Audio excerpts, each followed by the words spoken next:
Okay, thank you for allowing me to do this. Hopefully, this finds you in a peaceful way, considering everything that's going on all over the country. I'm not getting political, but it's just everything seems to be going crazy all at once. So, I got 11 pages. I'm going to try to take my time on a lot of things because the reason I asked some of those questions, and let me get those notes up here real quick.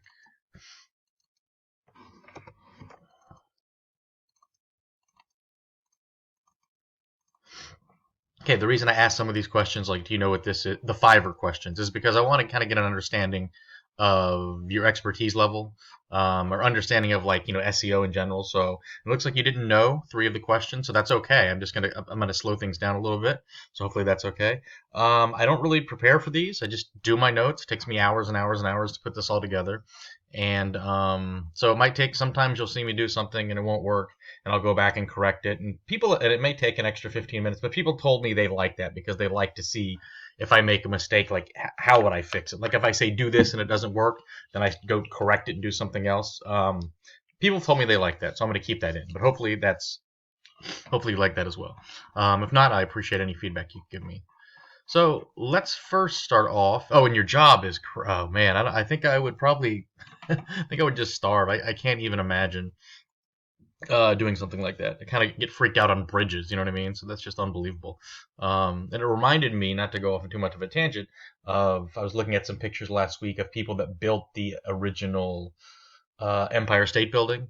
You might want to look. I mean, a lot of these people were up there, like not attached to anything, like walking on platforms and like metal.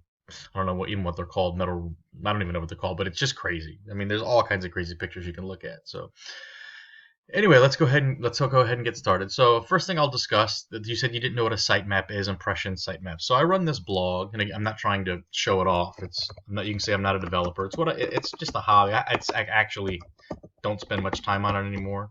It's just where I test things out. You can see it's not that pretty, but it's just like a trivia blog. But this is where I test like new patches out, where I test like security stuff, where I test new SEO plugins and techniques. But I really don't. I mean, the ratings used to be going up and up, and now they're falling pretty flat. But the reason I bring this up is I want to show you what a sitemap is. So it's basically a trivia blog that answers a lot of weird questions, like do chickens live in the wild, right? So this is it. So what a sitemap is, the default. I shouldn't say it's a default. Most websites have a sitemap at domain. So this is the domain, interestinganswers.com, and sitemap.xml. And if you go to it, so this is not really, humans don't read this, even though they could. This is something, let me zoom in here. This is mainly for the spiders. So like Google's is called Googlebot. I don't know what Bing is called. All these search engines have an indexer, like it's their program that goes out and determines what's on a website, right? So what it is, so these are my posts and these are my pages. So the Google, the indexer, it's called Googlebot, as I said. So I'll just refer to it as Googlebot, or I might just say Google. It'll go here, and if I post a new post, it'll be posted right here. Let's see, 6/1. Let's see if it's sorted by date. I mean, I don't ever go here. So the last one was on January 8th, right here. So let's say Google indexes my site once a day, and it's probably more often. And you can find that in the Google Search Console report, but who really cares? If I post a new post, it's going to be right here under this one. So this is my latest post. So if you click on it, just to show you so this just takes you to a post,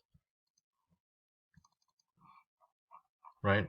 So this is how so it's a map for the search engine robots or the spiders to know, instead of them having to just like manually go to your site and like look around and click on this and and then clicking on, this and clicking on this, etc., trying to determine if a new post has been made.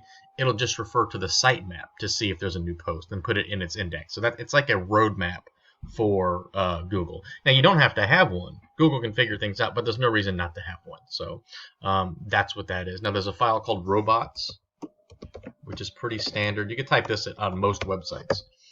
.txt that tells if you have a sitemap and it's called like sitemap document.xml, there would be a section here called sitemap : and it would tell the robot, tell the Googlebot where the sitemap is. So robots.txt, this is something you can say, okay, allow all agents, meaning like all all indexers, all people, everything to access the site. And this is where you could like disallow people from anybody or anything coming from going to your site to going to certain directories. You know what I mean? So that's what that is. So don't really need to know about this. It's just don't need to get into details about this stuff, but it's good. It's just good to know. Impressions. So if we search for, no, I don't want to do corner. Let's just do baseball. So an impression is, so if somebody looks at their metrics, like their analytics, like Google Analytics, for example, or whatever platform you may be using, and if you're not using it, it's just a place where you can see, who's clicking on your links, what kind of web browser are they using, all this kind of stuff. It's really good.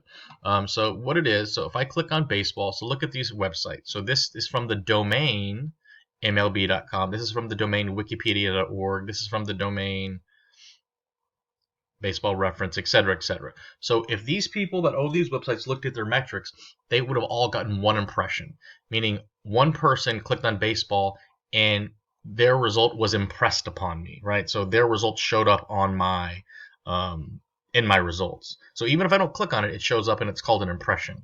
So if I click on the result, I don't want to click on the New York Times, it's paid MIL, but minor league baseball. So if I click on it, now when this person looks at their metrics, they have one impression and one click.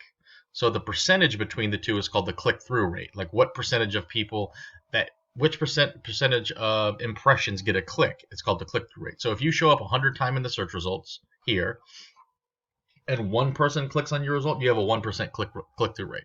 Now you have to kind of keep it with a grain of salt. You're naturally going to have MLB is going to have a much higher click-through rate for baseball just because they're in position 1 than somebody down in position. I have it Google set up to show 20 results per page, so it's way low, but generally there would be 10 per page. So MLB is going to have a much higher click-through rate because of the first result than MILB, just because it's way down here. So that's what a click is. Oh, I'm sorry, that's what an impression is. So let's see what the next one is. Impressions. Oh, I meant to do backlinks. Typo here. So what a backlink is, so backlinks, if you go read a lot of Google's old patent documents, backlinks were used. How does Google know what is the best result, right? There's like hundreds of factors that it uses to determine it. They tell us kind of what's important, what's not important. They don't tell us all things, you know what I mean? But we kind of have a general idea, but of course, it's still secret. Nobody knows. If we all knew, we'd all be ranking first. But if you go read their old patent documents, one of the first factors they used was backlinks. So what backlinks are, so you have your website, Steeplejack, Detroit Steeplejack. And this is just insane. It's just amazing that people do this.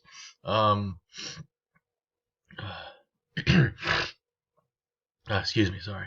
So what this is, if you can imagine you had a link coming in from CNN, another link coming in from Fox News, another link coming in from USA Today, another link coming in from Bloomberg, that's a signal to Google that your website is pretty important, because why else would, and these aren't perfect examples, but why else would you be getting links from sites that Google also trusts? Right, so that's a signal that your website must be good. Now, if you're getting backlinks in from like Vladimir's garage in Russia and Joey's garage in Boston back to your website, then that's not really that relevant, and that's not even though they're backlinks, it doesn't really matter. It'd be a lot better to have one backlink from USA Today than it would be to have 1,000 backlinks from a bunch of websites that nobody goes to. And so you can imagine we found out about this years and years and years ago, and what we started doing is buying backlinks. We started creating our own websites and creating backlinks into our websites, and that really did fool Google, and that would help move us up in the rankings. Now Google's really good at detecting that stuff, so you'll see people buy that will sell you backlinks. Not only does it not work in the long term, but it definitely can hurt you. You can get penalized for it, and in the long run, it's just not going to work. So don't fall for buying backlinks. You'll see, like, if you want to buy backlinks, there are legitimate companies that do it, but it's a lot of work, and you're going to be talking dozens of dollars or hundreds of dollars per backlink. If you see somebody selling backlinks into your website from for $30 for 50 backlinks or something, they're all just junk. They're all just garbage, and I'll show you how to look at that in a little bit. Now, the best type of backlinks to get are what's called geographic Geographical, is that word geographical? It's, as you can see, it's 7 in the morning, so my brain isn't working yet really. But okay, I'll just say geo-relevant and topically relevant. So if you could get a backlink from like a like there's an industry trade magazine related to steeplejacking, that would be perfect because it's related topically to what your website's about.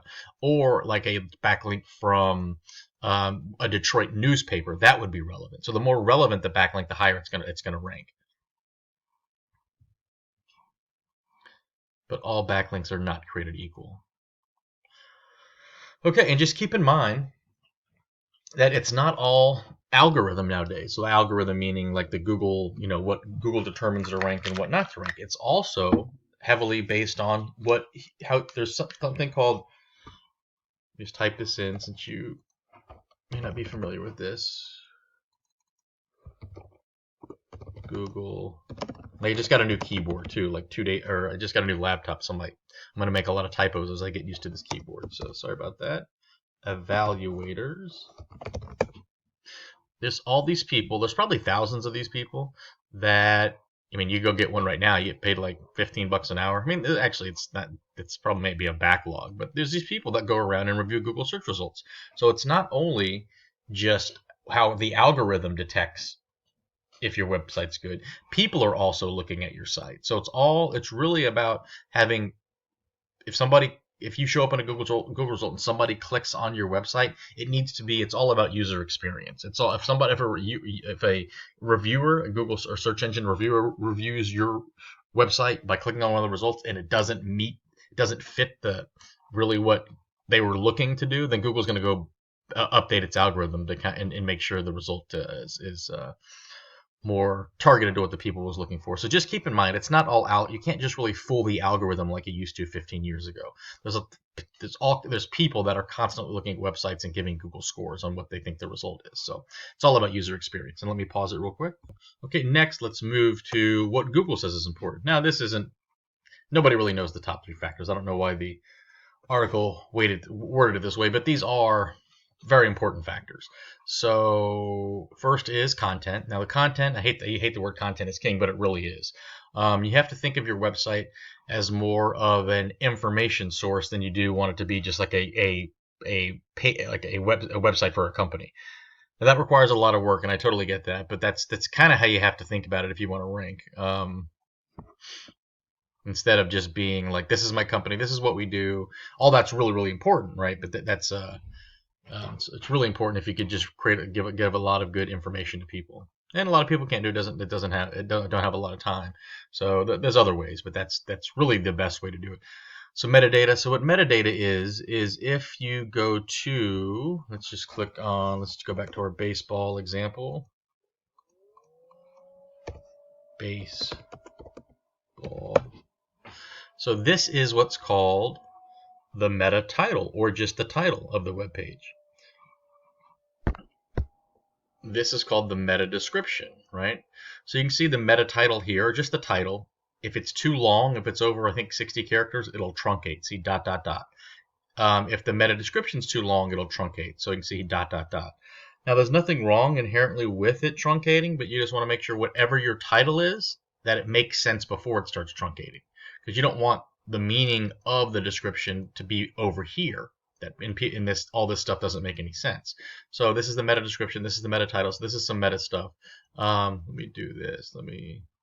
Now, if you don't provide, you can provide a meta description. If you don't provide a meta description, Google's going to determine what to put there for you. Now, some people like Google putting the meta description there.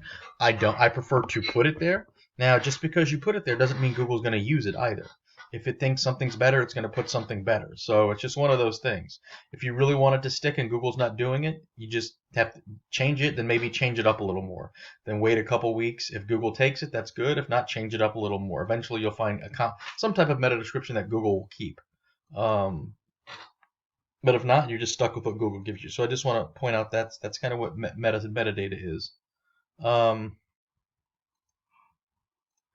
And then performance. And your website performs pretty good, which is kind of surprising to me because you're on Wix. Wix generally doesn't have, well, no, I shouldn't say.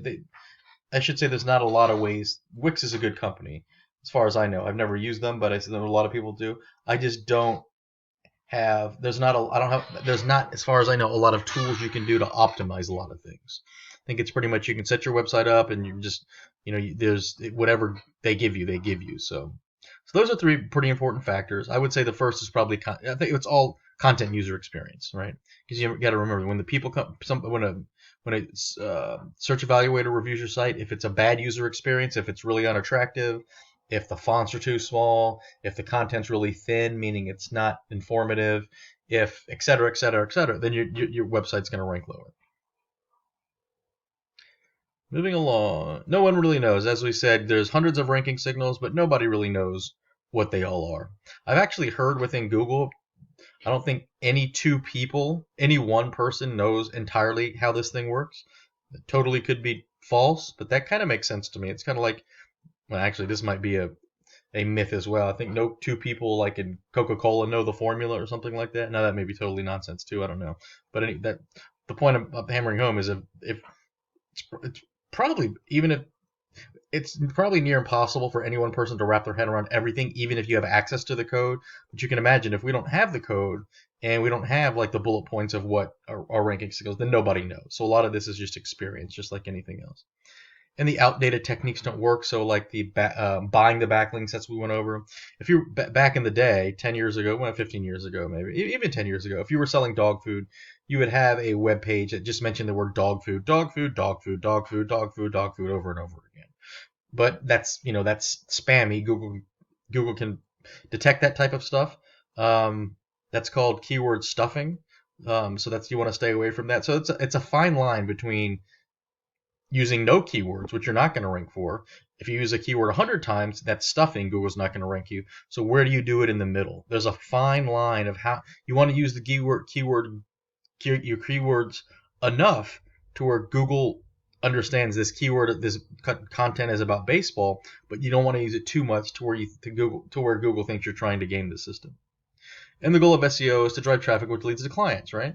So now the indirect methods are also a big part of SEO. It's the on-page SEO, which is, the metadata, the content, all these things, and the off-page, the content promotion and stuff like that. And we'll get into all this. We'll get into a lot of this. So this is more of an overview of what's going on. So I've tried to break it up into sections like content, metadata, website performance, screaming frog, social, blah, blah, blah. But some of these things don't fit anywhere. So it might seem a little disorganized at times, and I apologize for that, but there's really no other way to do it. You could have hired somebody to give you like a really fancy report, but a lot of times those are honestly not that useful. So hopefully you will find this useful. I think you will. And if not, let me know for sure. Okay, so this is the formula I use. Create content, promote content, deliver content. Now there's a lot more things you can do. I mean, if you can't, so don't get frustrated. If you don't have time for a lot of content, then you're going to fail. That's not true because your site's very niche anyway.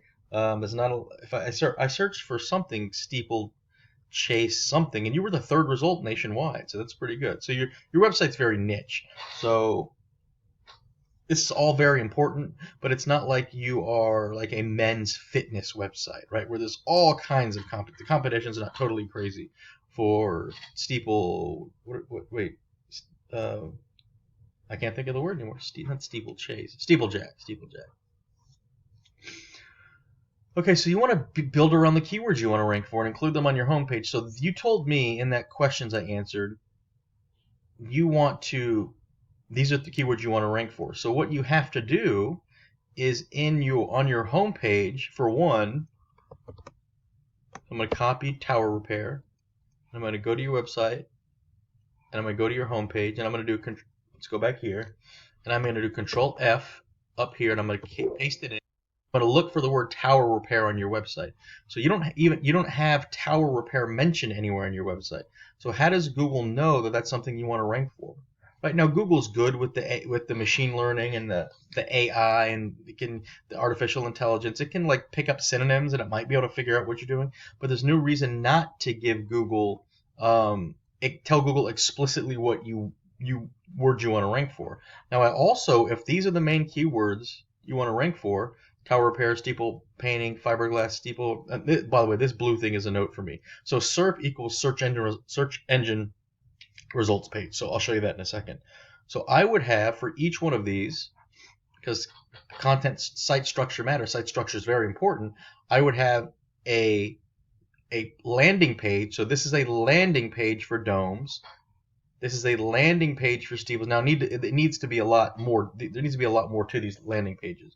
But so I would have landing pages for each one of these: church steeple repair, tower repair, blah blah blah blah blah blah. So, and you don't want to just put church.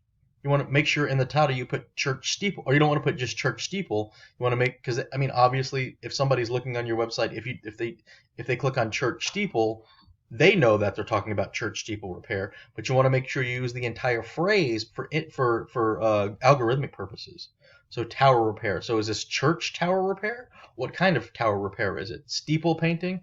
I would do church steeple painting, unless you can do any steeple. I don't even know, do steeples exist outside of churches? I've never even thought about that. So you got to be the niche, the better. So let me explain this. So if you were looking to create a website to sell books, and you wanted to sell books, it's going to be very hard for you to rank anywhere for selling books. There's Amazon, Barnes and Noble, all kinds of independent booksellers, et cetera, et cetera. Now, if you tried to focus on mystery books, specifically mystery, you could sell other things, but you highlighted mystery books, you would have a lot higher chance of ranking, although it would still be hard than the more broad category of just books. Now, if you sold French mystery books, you would have a lot easier time than definitely books, and even just mystery books, right? So basically the point is, the more niche, the better. For the more niche, the higher probability that you're going to rank at all. And then once you start ranking in a lot of little niche things, you can start ranking for the more higher broad things. So if this would be not just tower repair, church tower repair. Now, I mean, obviously, let's say you do, like, let's say baseball fields had tower repairs. Then you'd want to have let's just do field, because I can't type with this keyboard yet. Field tower repair, right? You want to have landing pages for all of these different main types of services that you offer, because you gotta, whatever you label them, you got to think that's what you think. You're going to label them whatever the keywords people are going to be typing into Google. You want to have dedicated pages for the exact words people are typing into Google. So I did this yesterday, but I don't remember why I did it, because they take a long time to do these, but let me see what I was trying to get at here. So I'm going to show you the SERP, so the search results page, search engine results page, so SERP, search engine results page. So you can see church steeple repair. So look at this. Look in church steeple. Okay, restore repair, kind of the same. That's that. Church steeples. So it's church steeple repair in the title. Church steeple repair in the title. So you can see this is, and you can see it's not always 100%. Church, okay, steeple restoration. Okay, so it's not 100%. Let's go and look at this one. See what it looks like. See, it's a lot more rich. It has a lot of good pictures. These categories here, this is really good. Now, I wouldn't have these as images. As an image, I would have these as text, so Google can pick them up easier. So you can see this is an image. Where'd it go? Oh, it's a check mark. But these words are not, you can't copy and paste them, they're text. Now, Google did say they try to interpret the text in images, so they can probably figure this out.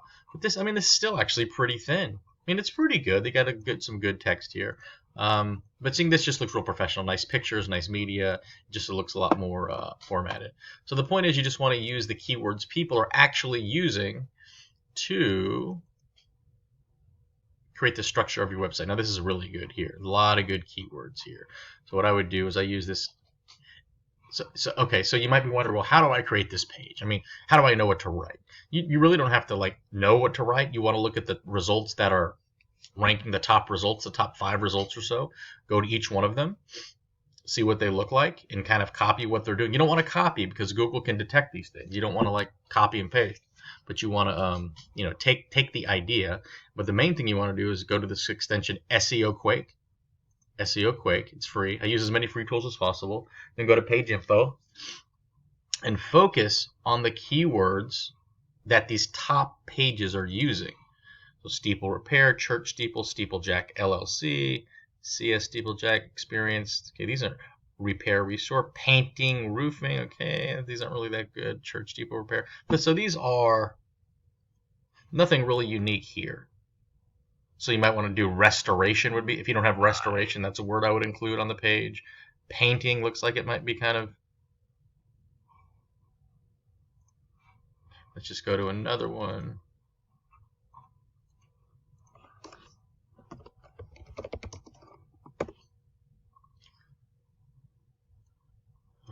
Let's do this one. Church steeple repair. This might have been the one we were on. Okay, this is really good. This is a lot of good text. Let's go to SEO Quake, page info, repair, steeple, restoration, steeplejack, church, specialist, perhaps roofing, church steeple, SES. So whatever CIS is, that may mean something to you. Repair, restoration, repair. Yeah, so a lot of these are just pretty general. There's nothing that's sticking out too much. But this is what you'd want to do. So anyway, we'll get more into that in a lot more detail. So that's kind of what that's about. You want to build around the keywords that you want to rank for, and definitely include them on your homepage, and definitely have landing pages for each one of those. Create landing pages for all your services. So that kind of ties back to this. But there might be others you didn't list here that you want to add, right? So those are things you, and then within each one of these pages, so site structure is very important. So let's say you have a church steeple repair. On that page, you also want to say, we also offer, also offering these services, then mention this, and then you want to link to those pages. So you want to link between all these pages. So Google has you're trying to give human beings and Google an understanding of what the structure of this page is. Now you're in Detroit, but if you look at a map of Detroit,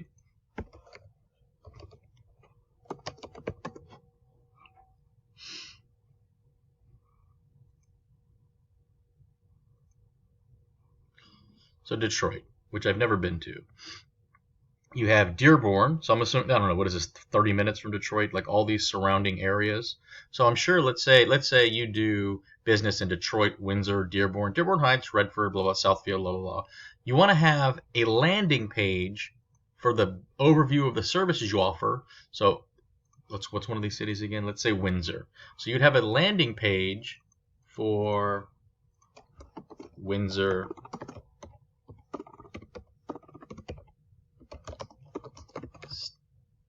church, and I can't type again because this keyboard, I'm not used to it yet. So, and then on this website, you would list all of your services here, but it's specific. So on the Windsor site, it would be like Windsor specific, kind of list all your services, but in the body, you list these services like as bullet points, and then in these bullet points, you link back to your main church steeple repair page, lower tower repair page, steeple painting page, blah, blah, blah. All this stuff on the specific Windsor page and on the Detroit page and on the Dearborn page, et cetera, et cetera, et cetera. Then also, but on your main church steeple repair page, you would also have a section not only saying also offering these services, but proudly serving the top 10 cities or so that you service, and then link out to those location pages. Right, so hopefully that makes sense. If it's not, you're building a site structure. This really helps Google understand exactly what's going on. And in your content, anytime, let's say you're writing a video, making a piece of content on how to repair a church steeple or whatever. Anytime you say like repair church steeple in that piece of content, you want to link to your church steeple repair page. And why you want to do that is not only does that help, not only is it like an upsell for your business, but it also helps Google understand, okay, if anybody searches for church steeple repair, don't send them to this blog post, because anytime on the website when church steeple repair is mentioned, they all link back to this page. So this page, church steeple repair, must be pretty important, and that's where I'm going to send people to.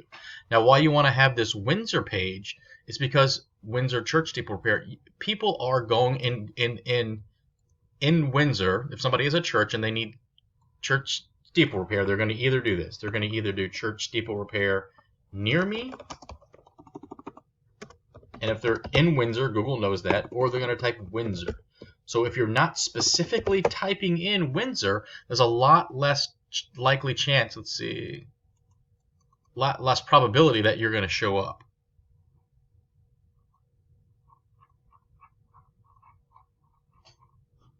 See if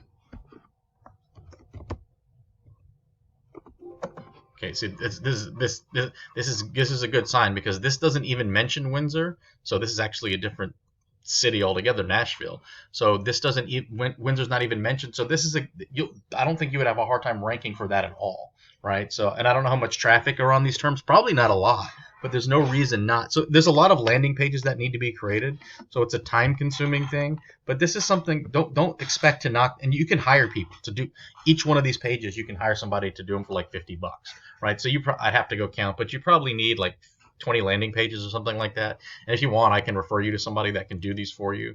But this isn't something that you're going to get done within 2 months, right? Maybe you could if you're going to pay that money. This is something, a complete overhaul of all these things is something that takes time. It could take months and months. It could take more than a year or two. But it's something that you just kind of need to work towards, right? So don't get frustrated if it just seems like a lot of work, because it is a lot of work, but it's not something that has to be done next week. It's just something that's like anything else. You just have to put a lot of effort in something to get it working. And then after you do a lot of stuff and 3 months later you don't see a lot of progress, don't get frustrated, because Google doesn't. There's something called the Google Sandbox, to where websites stay in the Google Sandbox and after making changes until Google understands what's going on. And it generally takes between 3 months and a year for things to pick up. So just don't get frustrated. And I also want to say this is a lot of stuff. Sorry. Oh, excuse me. I'm going to say you don't have to do all this stuff. I mean, all this stuff would require like 3 full-time SEO people. I would knock out definitely this. This is very critical. What I'm talking about right here. This is very, very critical. Knock out these one-time things that you can do. Over the next months, few months, maybe a year or two, however long it's going to take.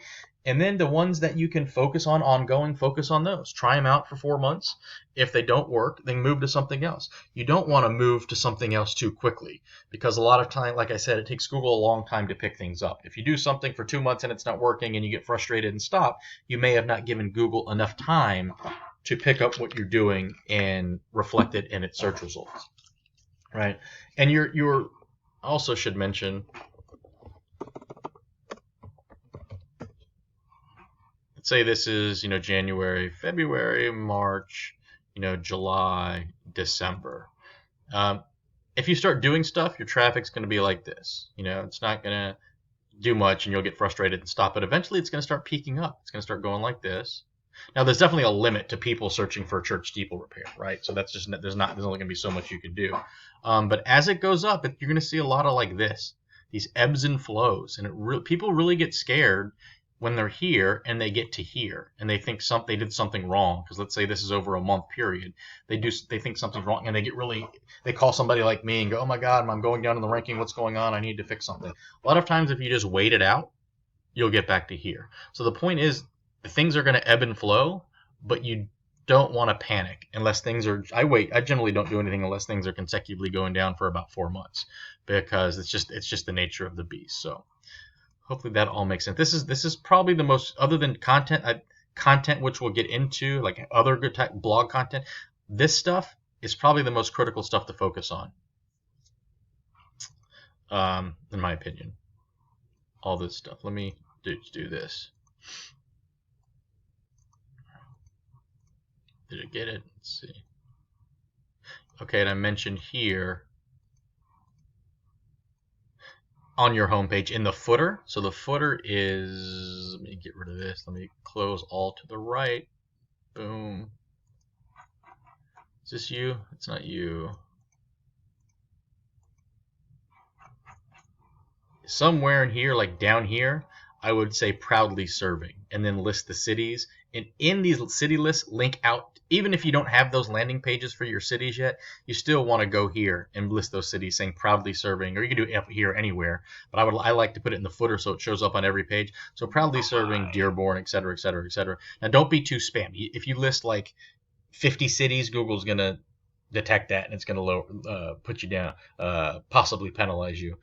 So maybe not penalize you, but possibly think you're trying to spam. So I do proudly serving. I would limit it to like the 10 cities you get the most business from, and that's probably, if you look at the 10 cities you do, that's probably generally 95% of your business anyway, even though you might not be listing one city that you get one job a year from or something like that. So okay, moving along. Okay, so once your blog, if you're going to do your blog, and I really would suggest doing it, definitely, if there's interesting topics you can come up with, and I'll show you kind of how to get ideas. As you build it out, anytime, and this is what's called very thin content. There's no traffic going to this, and there's no reason to have it because, whoops, it is a cool picture, and it is a really cool picture, but it doesn't add value. And when Google's determining if it should show one of your results in the ranking, in the search result rankings, it takes all of your content in account. So you could have one really, really good piece of content. If you have 20 pieces of content like this that don't have any value and nobody's going to and nobody's reading and nobody's doing anything with, then it's gonna lower the ranking of that main piece of content. So you just want to have content that's actually, think when you put a piece of content on there, think about, is this useful? Is this a useful piece of content? So this is a good piece of content here, but because you have this other pieces of content that, let's see, it's on a long way to the top. I didn't read through this actually. This actually is a little bit has a little bit more, so that's good. But bottom line is just keep in mind that Google takes all of your content into account, right? Now I definitely would format this better so you have the fonts real big and it's truncating. I definitely would take that into account. But now content, again, you could have somebody, if you have a good content idea and you don't want to do it, you could have somebody, again, like I can find somebody for like $50 on Fiverr. Or there's guys that I work with that I know are good. Generally there's like students that I work with, like they're students that are like majoring in English. I don't even know what the major would be, literature or whatever it is, that are looking to make some money, right? So you can hire them pretty cheap, but they're good because they're actually like know what they're doing more so than like me or you, or maybe you're English good with grammar. I'm not really that good with grammar, so if you want that, let me know. So you could just at least once a month you want something new up. Preferably like once a week or once every 2 weeks, but a lot of people, small business owners, can't do that because A, it's expensive, and who has that much time? So it's either A, expensive, or it costs too much money. Like, can you really afford $200 per month to put towards content for something you don't know if it'll even work or not? But I think it's reasonable to say you may be able to afford $50 per month to put content up there.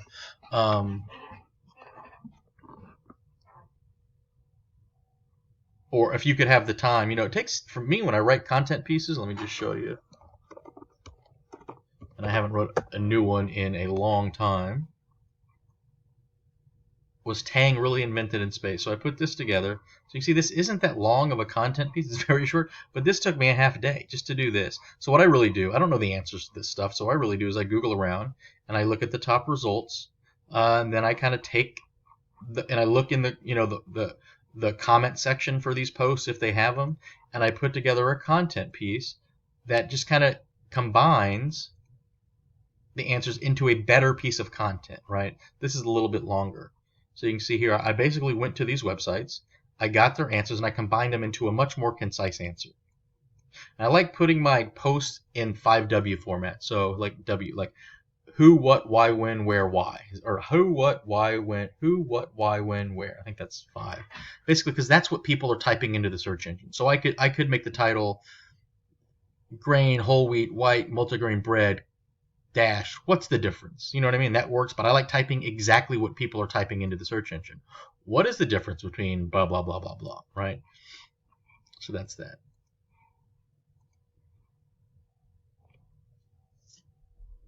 So, okay, I don't know why I went off on that tangent. So promote services on your blog post. So let's go look at this one.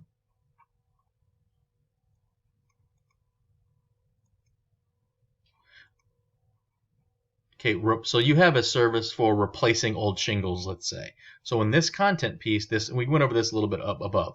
Replace old shingles. This should link to your replacing old shingles service, right? That's building that really good site. It's called siloing. You're building a silo, and it's really helping Google understand what everything is and why things are linking to what. And you'd only want to, so if you mention like shingle repair down here, you don't want to do it twice. You just want to, well, you could do it twice. I guess that doesn't matter. But definitely up top, you want the shingle repair. And see how this should be, there should be a space here. It should be bold. It should be like a header, like an H2 or an H3 or something.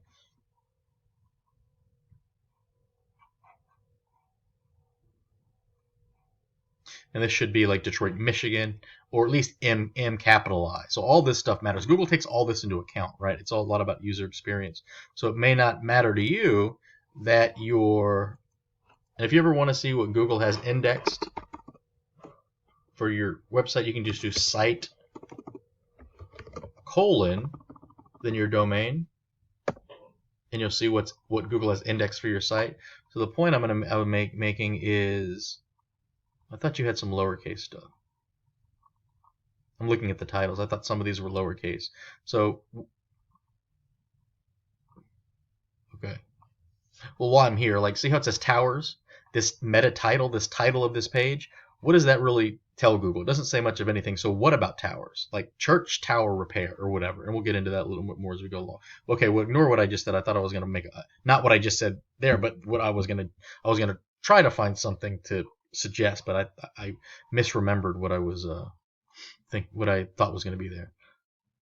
We just went over this. All of your content matters when Google decided to give rankings. The more niche, the better. Okay, I actually went over that. I forgot I made a note of that. And then use these are really good, like best, top, unreal, coolest. So imagine you're looking for recipes, and there's a recipe for like baked French fries recipes, baked seasoned French fries recipe. That's good, but I would be much more likely to click on it if it's like the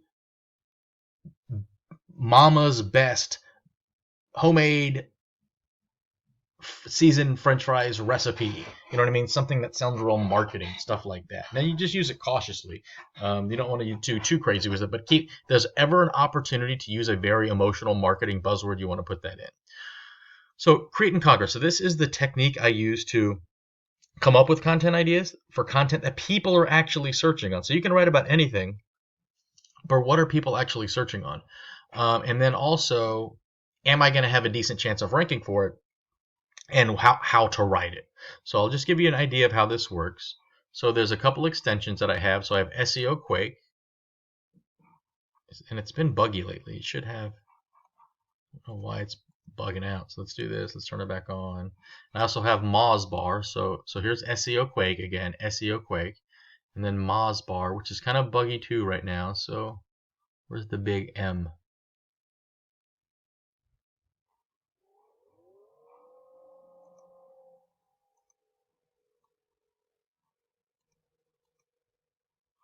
Oh, I see. Okay. So you want to turn this on. Whoops.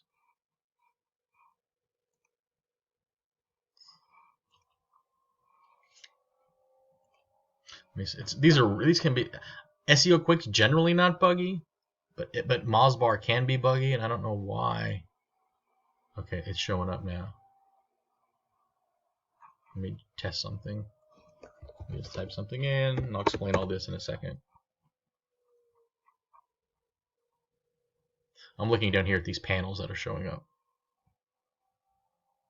There should be another one popping up right here from Mozbar. Okay, so we'll get into what this stuff means. So basically, this is coming from Mozbar, and this is coming from SEO Quake, this panel here. But you can see this SEO Quake panel is not showing up down here for these other results.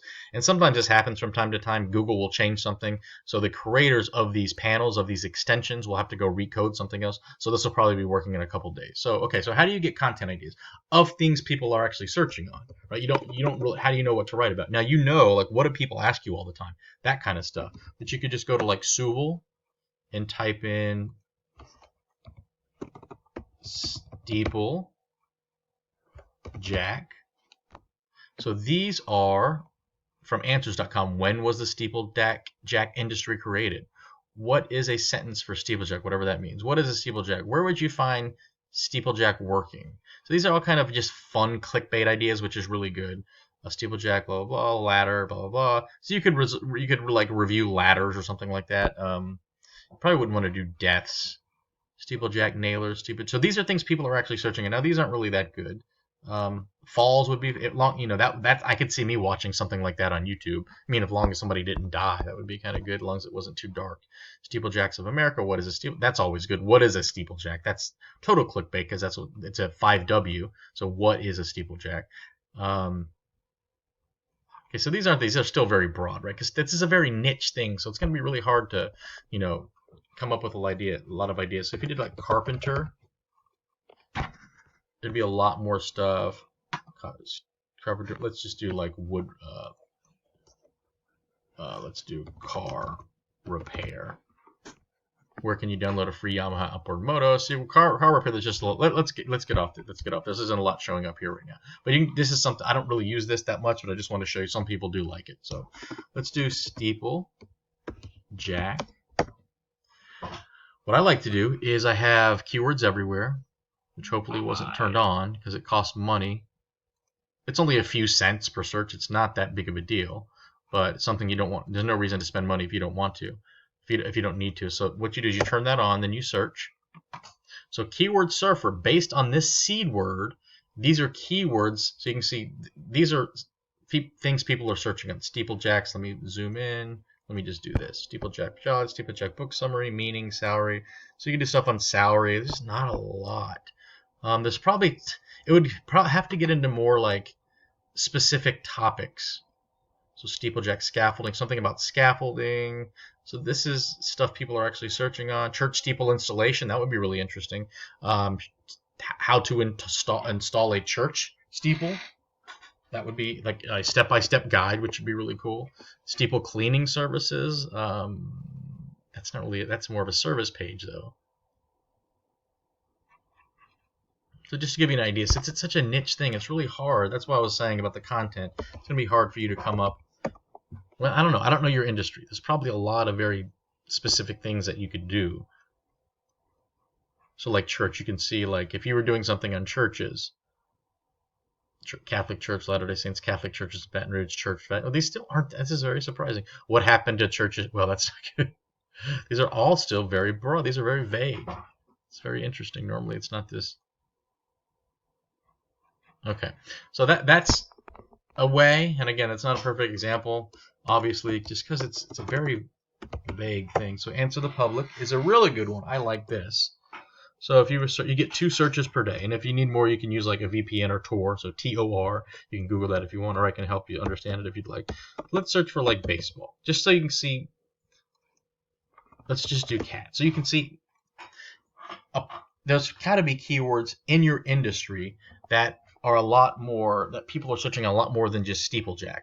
So you can see for cats. So cats, based on this seed word, these are things people are searching on in Google. How do cats see humans? How do cats see human faces? How do cats show affection? So if you're selling cat food, you would want to draw people to your website with all of these really interesting cat articles. Are cats? So you see, you get the idea, right? Are cats? Do cats? How cats? Blah, blah, blah. Why do cats bite? Why do cats meow? This is all kind of clickbaity stuff. So that's that. So let's do yours. Let's do, and again, I don't think a lot's going to, I don't know what the right keywords to put here. Because there's not a lot of people searching for anything related to steeplejack, I don't think. Perhaps I'm wrong. Steeplejack. You could get stuff in the history of steeplejacks and stuff like that. That would be kind of cool. How to become a steeplejack. I was thinking a lot of like, you see Dr. Pimple Popper on YouTube, where it's that doctor that is like popping cysts and stuff. Peach is a huge following. I think it would be really cool if you had like a GoPro camera on your head and like videotaped you doing all this stuff. I think that'd be totally interesting. I would totally watch that. So it's kind of the stuff I was thinking. So see, there's not a lot. Who owns steeplejack? How do you use steeplejack in a sentence? How much does a steeplejack earn? That's kind of cool, but that's just one piece of content, right? What does a steeplejack do? That would be really good. Where does the word steeplejack come from? So yeah, so you just have to put some more of your very industry-specific keywords in here. But I would stick to the cool and broad stuff, the clickbaity stuff, like you all like. On YouTube, I'd spend more time on YouTube with this stuff, and then the core, like what is a steeplejack? How do I become a steeplejack? What are steeplejack training stuff? Tips and tricks for steeplejacks? How to do this? Why is it called a steeplejack? That's the kind of stuff I would stick to. So there's just not a lot with that keyword. Another place you could go that I really like doing. So what you're doing, you're not only you're finding out what people are actually searching on, actually asking. So you know that you're using your time on something people are actually searching on. So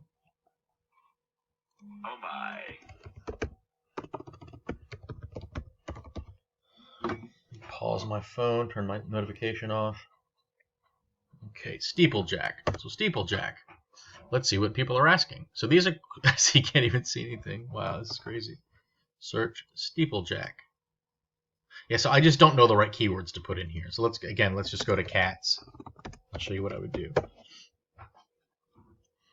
What is the smartest thing your cat has ever done? Can you show me a picture of a cat? Okay, let's just do cats. Probably not that much of a difference.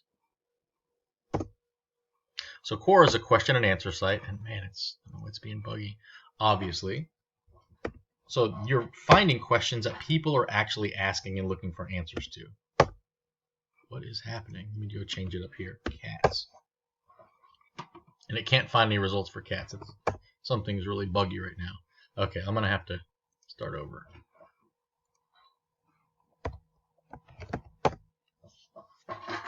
What is happening? This is crazy.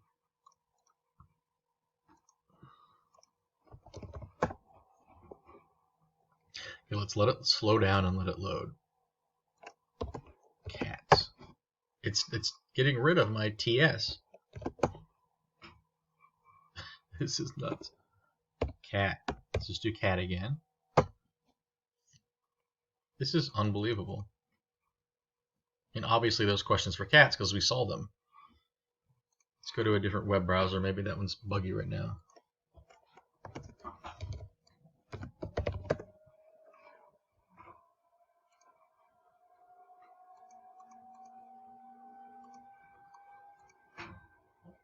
Oh man, I don't want to log in.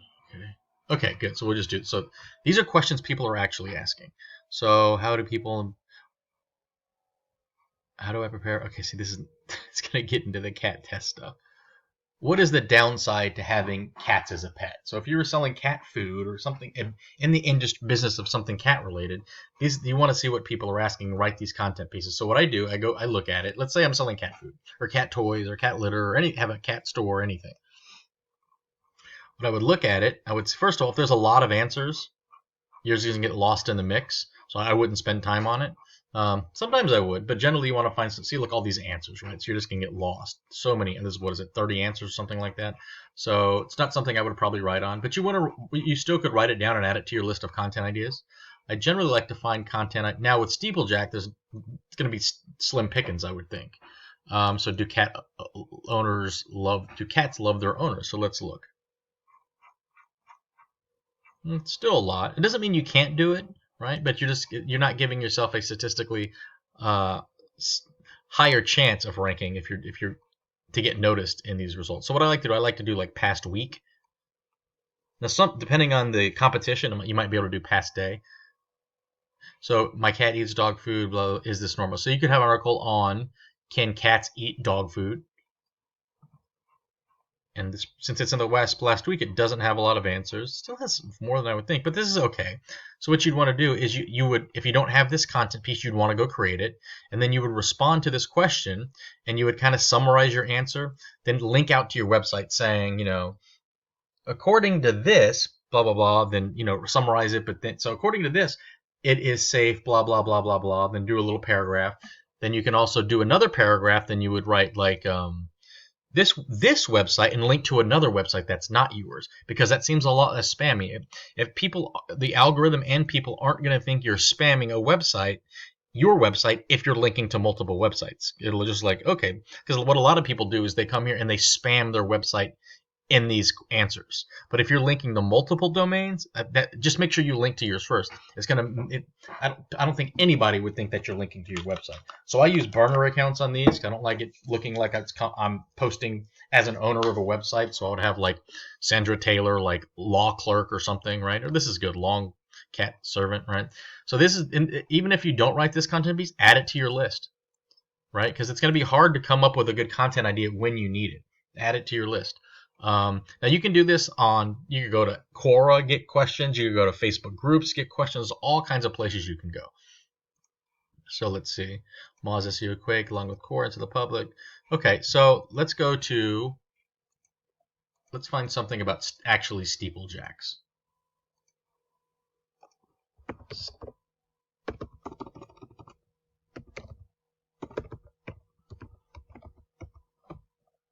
What steeplejacks do. Okay. So what you would do, let's say you want to write about this. The first thing I would do is look at my tools, my Mozbar, M-O-Z-B-A-R. Now, generally, you want to look at Mozbar and SEO Quake, right, and take the average. They both have something called, so Moz has something called a DA, a domain authority. It's between 0 and 100. The higher, the better. So you can imagine Wikipedia is a very authoritative domain. So it's going to be hard to outrank Wikipedia. Go Construct has a okay, the top result doesn't show it, so you have to manually go to the website and check it and SEO Quake, etc., etc. But this result from All About Careers has a domain score of 47.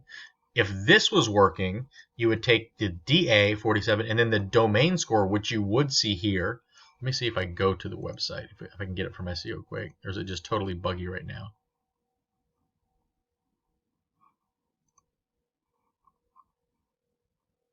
Yeah, I don't know.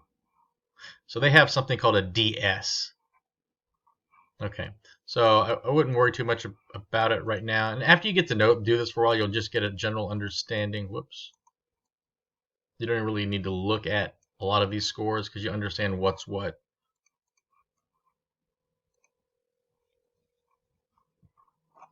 So the point of this is if the results are all coming from websites that are totally highly authoritative, like Wikipedia and Yahoo News and CNN and the BBC or whatever, you're not going to have a good chance of ranking for it. But if the top results, so what I do is I look at, so generally now Google doesn't use this metric, but it is a metric. We're just trying to get a general idea if it's something we have a decent chance of ranking for. So SEO Quake has a score called DS, and generally it's their algorithm is makes these scores a lot lower. And I would just take the average of the two. But since this is the only one that's showing at Moz at the time, we're just going to take that. And again, this doesn't have to be perfect. It's just to give us an idea of what type of results are showing up. So I'd look at the top 10 results, and let's look at their domain authority. So you would go here, and it would show up here. I'm not going to waste time, but let's say the first result here. Let's go ahead and go so I can show you. You go here, then you go to Mozbar, and you have to toggle it. And the reason I didn't want to do it is it can be buggy at times. I don't want it to turn back off. So if you click it, you can see here it turns to 43. So the first result, now let's go back, turn it back on, show up in the search results. Okay. So the first result has a domain authority of 43. The second one has a domain score of 98. Then we have 47, 78, 64. So I don't remember those exactly, but we're just going to write these down. So was it 98? It doesn't really matter for this example. 63, 52, 52, whatever. Let's say 23, 60. Let's assume this is what they are. So this is about average. This is kind of what you mostly see. You'll have maybe a low one, but you generally have one or two high ones. Then you'll have one low one, right? So this is something that I would write it just because it's a good core piece of content. But these aren't all that high. Like 64, 64 is pretty high. But there are some low hanging fruit. 35 is pretty low. So remember, your goal is to get on page 1, right? Not necessarily, you can't get to the top result. So if there's a lot of low hanging fruit, so ideally you'd want to find like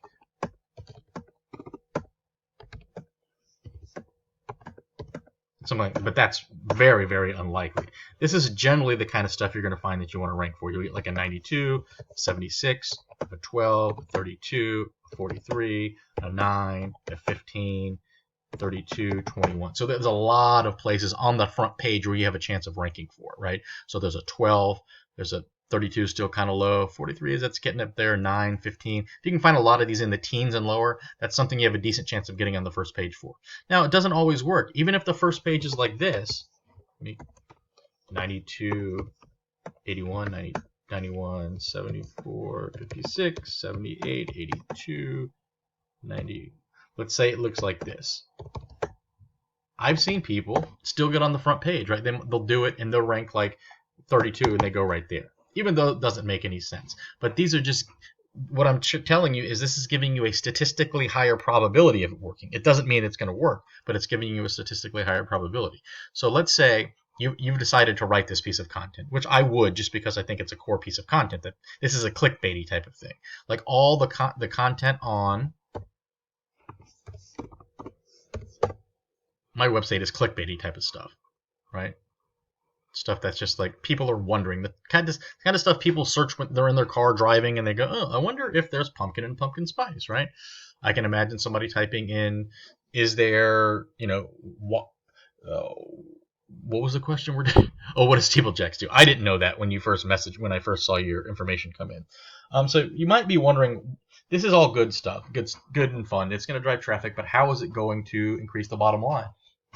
Well, the more visitors you have to your website, the more potential there is for people to contact you and do business with you. Now, the overwhelming majority of people that go to your website learning what a steeplejack is, they're not going to contact you to want to use your services. But that's okay, because every person that goes to your site, all the legitimate traffic you get is going to help you in the search rankings. If you have 1,000 visitors a day going to your website to learn about what a steeplejack is, Google's going to start ranking you higher if people are going for that topic when people start searching for steeplejack near me, right? So you're generating traffic. So it's a brand exposure, which is really good. But you're proving to Google that you are a legitimate source on the topic. You're becoming a topical authority on the topic of all of this blog content you have on the service on the products and services that you are selling, right? So that's why this is important. It's not just to have people come to your website. It all pays off in the end as well. I mean, there's a very specific reason you do this. It could turn into somebody hiring you, may not, but it could. But it also just generates that traffic, which is a signal to Google that your website's legitimate, right? So that's the point behind it. Now, where were we? How to become a steeplejack? Okay, so well, first of all, if it's not answered at all, the question, then that's something you want to write about. But you can see it's answered here. What is a steeplejack? It's answered here, even though it's not. I mean, the exact question isn't answered, right? I like this. Is the exact question answered? So it's not really answered that much. I mean, it's answered within these content pieces, but there's not a content piece like if I was doing this is the example I always use. Why is the sky blue? Like, boom, exact. So this is not, so these are all exact match answers. So why is the sky blue? And these are all from, look, domain authority 94, 92. So this is a 97, 86. So this is an example of something you would not want to rank on, right? Exact matches, and these domain scores most of them are pretty high, right? So this is something you would not want to write on. I mean, you could, but the chance of you ranking for it's not really that good. So let's look at, let's say I would definitely, actually, now that I forgot to take into account, is it being answered? And it's really not directly. So this is something I want to write about. So let's say, so since these aren't really the direct answers, you may not want to do this next step that I'm going to show you. I would take, let me go to why is the sky blue, and I'll show you why. Let's say you want to do why is the sky blue. What you would do is open the first 10 results. You could even just do 5 to get an idea, but for this example, let's just do a few. Why is the sky blue? First thing I would do is, see, this is really good. It's a good, pretty decent site length content. You copy it. I think I can get this in search engine or SEO quick. I'm looking for word count. I think it.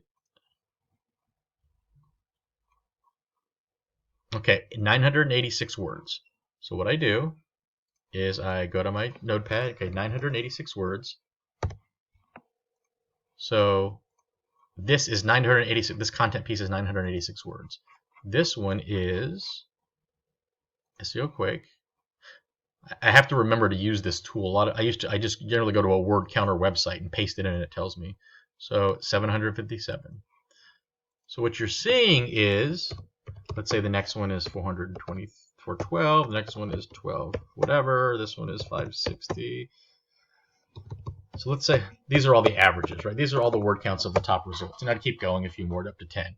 So you kind of want to look, okay, the answer I write should be within this range somewhere. So it looks like, looking at this, the average is probably right about 750, something like that. So I take the average and I add about 10% to it. So I would aim for about an 800-page piece of content. Now, because that's what Google is looking for that search query, right? So that's something. Now, if you write a, let's see, so if you write a 200-word article to why is the sky blue, or content piece, it's going to fall out of the range that Google thinks is the normal range for this content piece. So it's a statistically lower chance you're going to rank for it. So going back to this, since these aren't really being answered, you can kind of set your own content length, right? Since this question is not really being answered, you don't want to really look at that as much. So you kind of just got to use some common sense here to determine what you want to do. So I would make it probably about 500 words, 700 words, 800 words, something like that. Now, what also you want to do is go to the top pieces. Let's say you're doing Why is the Sky Blue? You go to them. Now, there's this extension called Text Optimizer. You can see, well, first of all, I'd go to page info and see what keywords are using. These are the ones you want to focus on. Light, blue, atmosphere, sky, wavelengths, sky, atmosphere, sun, sky, back to space, blah, blah, blah. You also want to go to a free tool called, they have a paid version, but Text Optimizer. You can see the tool, the keywords are using, but also look at these other tools that it's keywords it's suggesting. Write all these down, and these are the ones you want to incorporate into your content piece. You could also go to this one, go to Text Optimizer, because these are keywords that this tool sees a relationship between. Wavelength, visible light, atmosphere. So now you don't want to spend all day getting all of them in. It's not always possible. But specifically if you see ones repeating over and over again. Now also what you want to do, if there's this people also ask section, why is the sky blue? So you answer it. So is the sky blue because of the ocean? I would have a section on that. I would have a section on, well, maybe that doesn't make sense. Well, yeah, okay. So why is the sky blue? Then a section like, what is the true color of the sky? So some of this you also got to use some common sense. So let me pause it real quick. Okay, so you basically want to use the data that you think that Google and these tools are expecting your content piece to be in your content piece. So like if you're writing on baseball, you can go to people also ask. Where'd it go? I thought I saw it. Is baseball coming back in 2000? So if I was writing a content piece like on the history of baseball, I would include a section, is baseball coming back in 2020? Well, maybe you have to use some common sense. If it doesn't fit, it doesn't fit. Because Google thinks these questions are related to this content idea. So you're building, and this goes into the machine learning type of thing too. You want to glue all the content together that Google thinks is related to the content you're writing on. So you wouldn't want to write this because it's too broad. So there's a tool called People Also Ask. So that's called People. You'll see it like this, PAA. It's called the People Also Ask. Now there's a tool that's been created from usetopic.com that scrapes this. So let's do like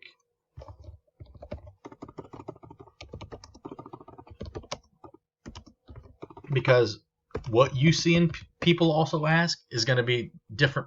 It could be different from what I see in People Also Ask, right? Depending on search history, depending on location, all kinds of factors. So let's go here. It does take, it may look like it's not working, but it is. So let's let it go. Should be finishing up here in a minute. So you're kind of peeking in, doing all this stuff. What happened? That's interesting. You're peeking in. You're kind of getting some data and understanding what Google is expecting and what this tool, like this isn't a Google tool, this Text Optimizer, but it is a tool that, a company has created. Hold on, a cat just jumped on me. And it uses some type of data and it sees those relationships. And the more and more we get to AI and machine learning, you want to focus more on relationships of keywords and NLP, what's it called? Natural language processing. Is that what it stands for? And it's more about relationships and understanding what words are common together more. What words are found together more frequently, right? More so than just keyword. You want to understand relationships between words. So let's go back over here. So you can see baseball. So if you're writing on baseball, you can see, or what is this, cats? You can see these are a lot of people also ask questions. So you can just choose a few of these. No, these are something's wrong this morning. I don't know if it's something in it's a full moon or something, because a lot of the stuff I'm doing just isn't giving good results. But so hopefully that helps. That's the process I go through. You basically just, if you can have one day, one day a month, maybe not that long, not even that often, one day every few months. You could come up with like 4 or 5 good content pieces in a day, right? So it's not something you have to do all the time. And then focus on the intent. Like if somebody's searching on why is the sky blue, if they search on baseball and what comes up is a lot of PDF documents, then you want to create a PDF document or consider doing it. If a lot of videos come up, then you'd want to create a video. You want to provide what Google is expecting. Generally. Now you can test the waters with other things because Google does put in other results in there to test. Like if it shows 5 videos up top, you could be a video and try to rank, but maybe you don't do a video. Maybe you do a content piece, and Google might throw that in there as a test and see if it works out. If it does, then it'll improve it. It'll improve the algorithm. Yeah. So when I'm doing all this, before I write my content piece, I do all this research. I gather I put these in a spreadsheet, like visible spectrum, electromagnet. Then I'll go to the next page, and you'll see the same words repeating over and over again. So if it's 3 times, I'll do like electromagnetic spectrum, and the next column I'll put 3.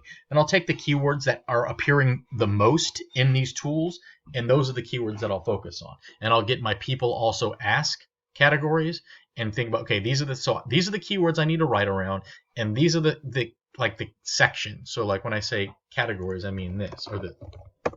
Whoops. Now, I don't do it all the time for this blog, but I do it for blogs that actually make money because a lot of these don't have long sections. So I would let's say if I was writing about and I was doing research and I found there's a bridge and tunnel section, so you would make this like an H2 or an H3. And let's say I had an ice crossing section, you'd put that there. Now you can also go to your content and do paid text optimizer, and you can do it and you go, okay, these are things I could add. Wow, that didn't work. It's surprising. It's pretty good, decent amount of content. Let me do that again.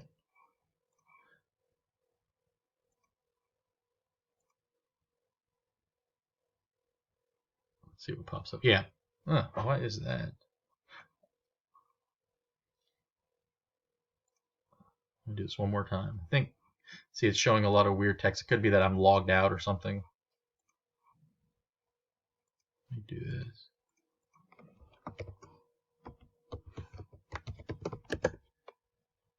Okay, welcome back. So let's refresh. Let's bring up Text Optimizer. Yeah, I don't know why is it coming up with craziness. Okay, I'm not going to spend too much time with this. I just want to try one more, see if it's something specific to that page.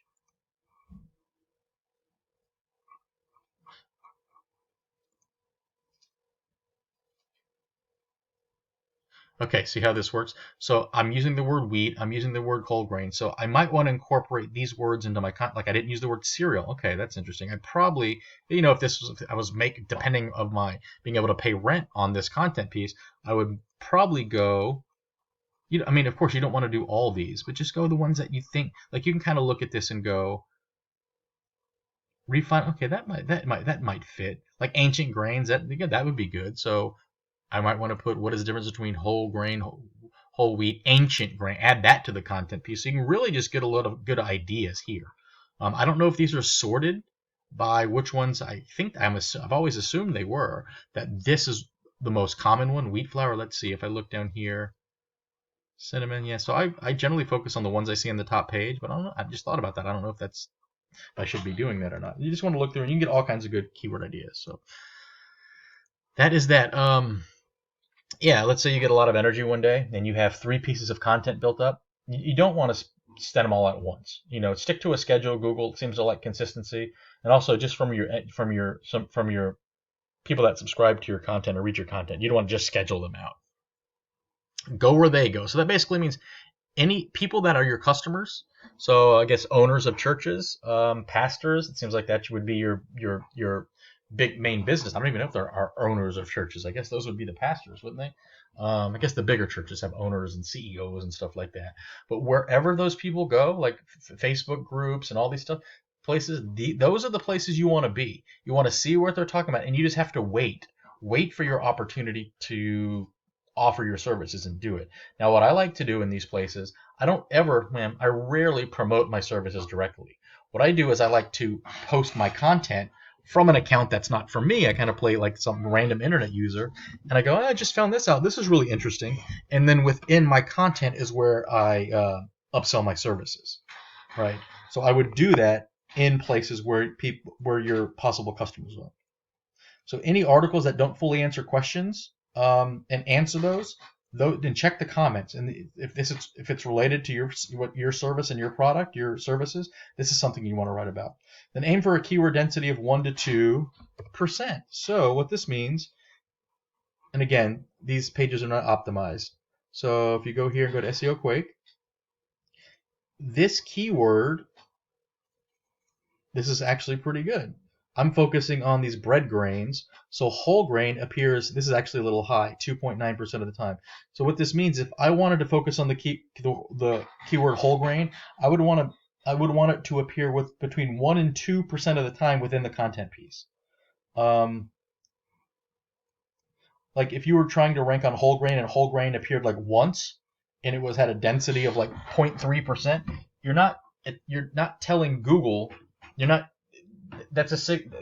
seems like that's a signal to Google that this content piece isn't really about whole grain, because if it's only mentioned once, it may not be that important, right? So that's what that means.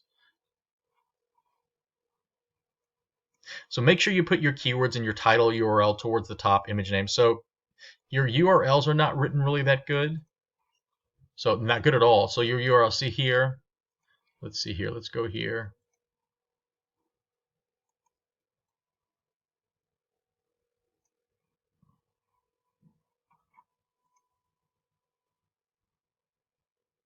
See, first of all, this should be church domes, church towers. I don't know why that's not. Okay, see, this steeples actually goes to a page called About. That's not good. Domes goes to About 1. Towers, About 2 is towers. So this URL needs to be church tower repair, whatever. I can't type with this new keyboard yet, but you get it. Like whatever the service you're offering is, it needs to be exactly what that is. And if you're not, and so what you could do is take this link, and I can help you with this if you want, and just change this. And if somebody goes to this, just redirect it to the new page, which would be Detroit Steeplejack Repair, DetroitSteeplejack.com/church dome repair. So anytime somebody goes here, redirect it to this page. That's what I would do. I definitely would do that immediately. That's a big deal. These URLs are a pretty big factor. Well, I shouldn't say are. It can be a pretty big factor. And if you're trying to rank on domes, like, see, what does domes mean, right? It needs to be, I know that makes sense to you, right? Because you have to think of it from the point of view of an algorithm, or from, I guess this is mainly for an algorithm, because somebody's here, if they did domes, they would know what you're talking about. But domes what? Church dome repair, right? Or Detroit church dome repair, something like that. And then, like, this isn't a complete sentence. Google checks this stuff. At least I don't think it's a complete sentence. And then here, and if this is about dome repair, you want it, the higher you put dome repair up here in the text, Google's going to give it more weight. So you want to put it here in the first sentence, probably in the third sentence. They keep sprinkling it as you go. So this just should be longer. And so how you find out how to make it longer, you could just do, you close to the right, church, and see this keyboard. It's further to the left than my last keyboard, church dome repair. So I would go here. I just kind of go here. We kind of went over this, but go to it and just see what they're doing. If the top results are working, then these are the ones you want to copy. So I would go look at the top for this, the 5-10 results, something like that. And you want to combine and just combine to make your content piece. Now, if you've hired somebody on Fiverr, or I can send you to somebody to do this for you, what I would instruct them to do is say you want to write something on church dome repair. Give them the first. Well, look at these results. Take the top. You don't want to have them spend too much time because they'll charge you more. Give them the top. Look at the 5 that you think are written the best, and say you want them to combine these landing pages into a landing page for you using all these keywords. And you could also, you could tell them to do it, but they might charge you more. You could also maybe mention the extension. So that's what I would do, right? So you just want to make sure your keywords, what did I say? Your keywords are at the top in the URL. And also, when Google also uses the image name, right? It also uses the surrounding that, especially for image SEO, it uses the text surrounding the image. So if you go to your images, we'll get into this here, what this is here in a bit. Where's images? Where is images? Here. So your images aren't, the names aren't useful, like, number.jpg. These should be like, let's go here, see what this is. This image should be Detroit roof painting. That should be the file name, or whatever's going on here. You understand? So this is good from an SEO point, from helping Google understand what the page is, but also from an image SEO point of view. So if you do back of the dollar bill, and you see here, let's see if I got pushed down in the rankings. That's okay, it happens. But if somebody clicks on here,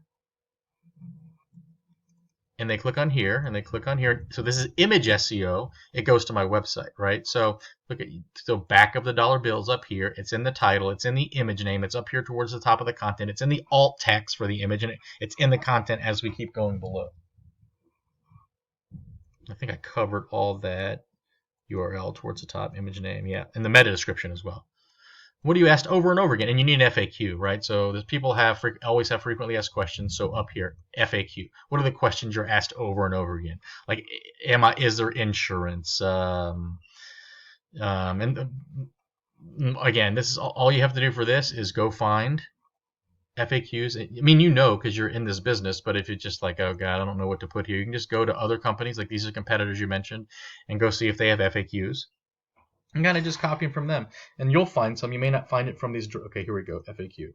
And again, don't copy and paste, but excuse me, I took a sip. This will give you some good ideas to write about.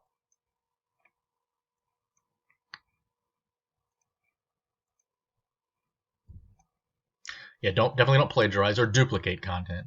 Because if you duplicate a lot of content, how does Google know which one to display in the search results? I put everything through Grammarly. So Grammarly is a free extension. Now,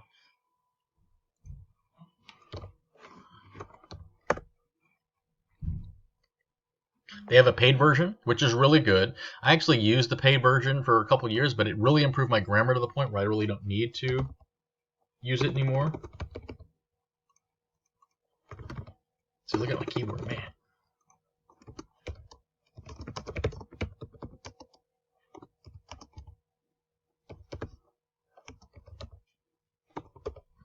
Trying to make see here, it's a horrible sentence, but this is Grammarly that pops up. It's really good at spell checking and grammar checking. It'll help you get stuff done. So you can see Grammarly, I don't know where it's up here, G-R-A-M-M. Well, I have it spelled here. I would not put anything on the web unless I ran it through Grammarly. And it corrects as you type, so it's really good. And then I keep your content updated, because Google loves fresh content. So I don't like any content to be older than 3 years. So I'll just go, a couple times per week, take my oldest piece of content, click edit, look at it, make sure everything's up to date, make sure any dates are up. If it said 2019, make sure it says, or 2020, make sure it says 2021. And excuse me. Just make sure things are up to date, because Google's going to give precedent to content that's been updated more recently. So that's it. This is as you can see, it took a while to get through this, but this is a really big part of what we're doing. And let me pause it real quick. Okay, we're at an hour and 30. I normally spend 45 minutes on that section, but since you're kind of newer at this stuff, I wanted to go into great detail and make sure it was pretty clear. But if it's not, just send me a message. I can make more videos. We can talk on the phone. I can send you a message, whatever. Be happy to help. I'm not saying for money. If you have questions, I'd be happy to help you for free, answer any questions you have. So metadata. So schema, went over metadata. So schema is basically read about it here. I'm not going to get into too much detail. Basically, it tells Google what your website is. This is a business. Like if you were selling like TV monitors, you could have schema for this is a TV monitor, this is the price, this is the manufacturer, et cetera, et cetera. But you definitely just want to set it up for local business, saying, I am a local business, this is my address, et cetera, et cetera. It just helps you in the rankings. So you can get into that. I would definitely do it, but get into that there. Website performance looks pretty good. I'm not a Wix person. You can see here, if you go to your web page test, things load pretty good. So You generally want to get things loading. Google says under 2 seconds, which isn't always realistic. So you can see here, these are all the things that are loading on your page. So this is some JavaScript. See JavaScript, WAF2, which is fonts, some HTML, JavaScript. And this is how long things are taking this. So this took 0.6 seconds to load, and everything's pretty good.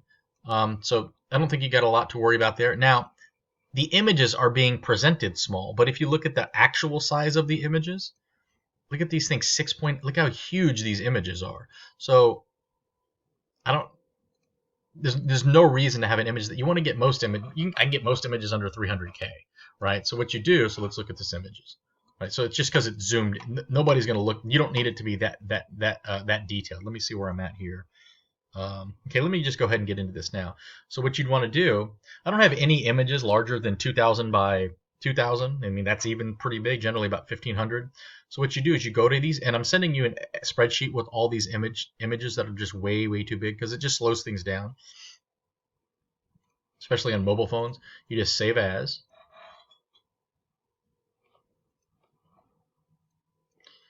And you open it in a program called paint.net. So it's not paint, it's paint.net. And first thing you want to do is resize it. See how it's 5,100? Nobody's looking at those dimensions, so I would change it to like 1,500. But let's keep it at that. So you can see, so this is what it was before. I want to show you how you can compress and make images a lot smaller. So you file, save as. Then I would change this to church, window, repair, Detroit. Like, I can't type, so I'm not going to waste my time on it. And then you save it. And you can see here, just by changing the quality of it. Let me zoom in a little bit. Okay, so you can see this is the original quality. I can get most everything down to about 30% without it losing quality, and it's down to 1.2 meg from 8 meg or whatever it was. Now, if you resize it to what it should be, like 1,500, and it's still big. I mean, it's still way big enough. And then save as. Same thing, better file name, and change the quality down to 55. And it's still really big. So you can see that's 100. That's 57. You've lost very little quality, and it's down to 200K. So down from 8 megs to 200K. So you need to go through all these images one by one and just reduce them. And you only have, I'd go down to about here, 27 of them. So just do one a week. I mean, ideally you could knock out 10 on a Saturday or something. But if you can just do one a week, within 6 months, you'll get them all done. Just takes time. Okay, moving along. Make sure you're monitoring your website. So there's free tools. You go sign up for an account on Uptime Robot, sign up for an account on Uptrends. These will basically make sure your website is up every 5 minutes. And if not, it'll send you an alert. The last thing you want is people going to your website and it being down. First of all, that's just not good. But if they're using Chrome, Google's going to know this, and it's lowering in the search rankings. Because sometimes what happens is people's websites go down in the middle of the night because their hosting provider's trying to do maintenance and they don't tell people, which is kind of sneaky. And you need to be aware of this. UserBob, I wouldn't put any website on the web without doing these two things. So UserBob is, let me just see if I can pull this up. Let me do Inspectlet. I don't have may not want to keep these on at all times, but basically it's a little piece of JavaScript, again, free for 50 sessions per day, to where you can see people actually using your website. So this is the dimensions they're at. This is somebody navigating my website. Let's see. So that's the yellow part is their mouse. So you can see them reading on my website. So you want to see what's working, what's not working. But what's really useful here, well, that's useful, is a lot of times when you're watching these, you'll see things are broken. And if people are clicking the back button, that's a big problem for SEO purposes. You're going to see typos that you made. You're going to just see all kinds of good stuff, and it's free. So on Friday, I'll watch these for about 20 minutes to make sure what I think is displaying is displaying. Now, UserBob, this is one of the few things I pay for. And I have nothing to do with this company, but I spend $20 a month on this. So I get 20 sessions at 1 minute each. And basically, I just, say, imagine you came to this website, look at it, and tell me what you think. For 1 minute, they're going to scroll through my homepage and give me tell me what they think about it. Right now, this is really good. Again, you're going to find things that are broken, but you're going to get a lot of really good ideas. So I would not have a website on the web unless I did these once a month. It's just you're gonna get a lot of good ideas, but it's also you need to check up once a month to make sure anything that's been updated hasn't broken things. Any changes you've made are appearing like you want them to appear, because they might look good on your laptop with your phone with your web browser, but there's thousands, maybe millions of there are millions of different combinations of people using browsers, operating systems, extensions, ad blockers, all kinds of stuff. So that's something on a monthly basis you need to do, definitely. Screaming Frog. So I showed you the site colon, so you can see what's indexed on your site. So use SEO friendly URLs and titles. Let's go.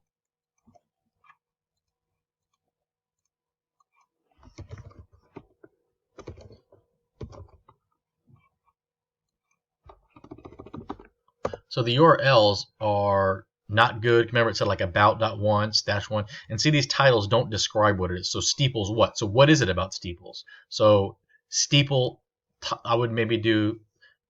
I was trying to think like the best church steeple repair Detroit or something. I don't know if I'd do the best, but at least steeple repair Detroit, steeplejack, whatever. Let's see, blog. So steeplejack blog, or the everyday's guy, the everyman steeplejack blog, something kind of crafty. Steeplejack tower repair church steeple. You get the idea. So you want to use anytime Google gives you a certain amount of characters to do something, like 60 characters, you want to take advantage of all of that space, or at least like 50, to get all of your keywords in there in a normal fashion, not in a way that looks real spammy. Yeah, that's what I meant by that. So if you go to Screaming Frog, and I'm sending you all these, it gives you, this is a site scanner, spider. You can see these are all your pages, and you can see how the titles aren't really that good. But you don't have a lot of pages, so there's nothing to really scan and go over. But you can see your page titles. See, this is a big problem. All your page titles, according to this, well, these are actually dynamic. These aren't really. Okay, ignore that. Yeah, see, these are all weird ones, so ignore those. But see, dome, steeples, you can see these are just too short. Dome, steeple, so we're getting back to that. So these duplicate titles are for like dynamically generated pages or something, so I wouldn't really pay much attention to these. See, like about, domes, see, these are just dynamically generated. Okay, that's interesting. I would go to robots.txt, I think, and exclude this light box. Well, it's not being indexed, so you're okay. So meta descriptions, so you can see these are the ones that are missing meta descriptions. So do you want to add meta descriptions? If so, you want to put them there. So it looks like none of your pages have meta descriptions, so you'd want to put them there. Okay, wow, I didn't notice this. You need to get rid of these meta keywords. I didn't notice. I'm glad I did. I'll explain it why. Can't type. It's a new keyboard. So this is probably something you knew a while back, that this is how people would you basically telling the search engine what this website's about, but it has been so abused. Google just ignores these now, these meta keywords, but in other search engines like Bing and stuff, it can actually hurt you. And Bing, isn't a lot of traffic. I think it's about 10%, but that's still, that one customer could spend thousands and thousands of dollars with you, but if you're not showing up, it's not gonna matter. So, or it's not, it's gonna affect you. So this is something, and these are all like dynamically generated pages, I think. I'm not sure. Let's see what this is. Oh, these are images. So wherever you're configuring this stuff at, it's probably coming from like a parent template or something. I would get rid of them. That's just not good. It's just going to cause problems. And then your images, went over anyone that are over like, at least anything that's in the megs, these all need to be reduced. Now these could be variations of the same image. I'm not sure. Let me pause it real quick. Okay, so we've gone over all that. So moving along. Now there's not much you can do in social media. I'm not getting into a lot of fancy tech. You're not going to get any. I wouldn't waste time on it. a lot of time on it. Social media seems to be a ranking signal. So I would definitely, anytime you post a piece of content, I would post it to social media. Anytime you get a review, which we'll get to below, and you really, really need to get reviews, I would post that to like a screenshot of the review and post that to social media. Basically, I would just worry on Facebook, and I think you actually could do good on YouTube if you had the time to make those videos. Now you don't need. There's a really good video editor called. I can't. Oh, actually, I'm on this new laptop. I don't have it. Or open video virtual. Let me see. Oops.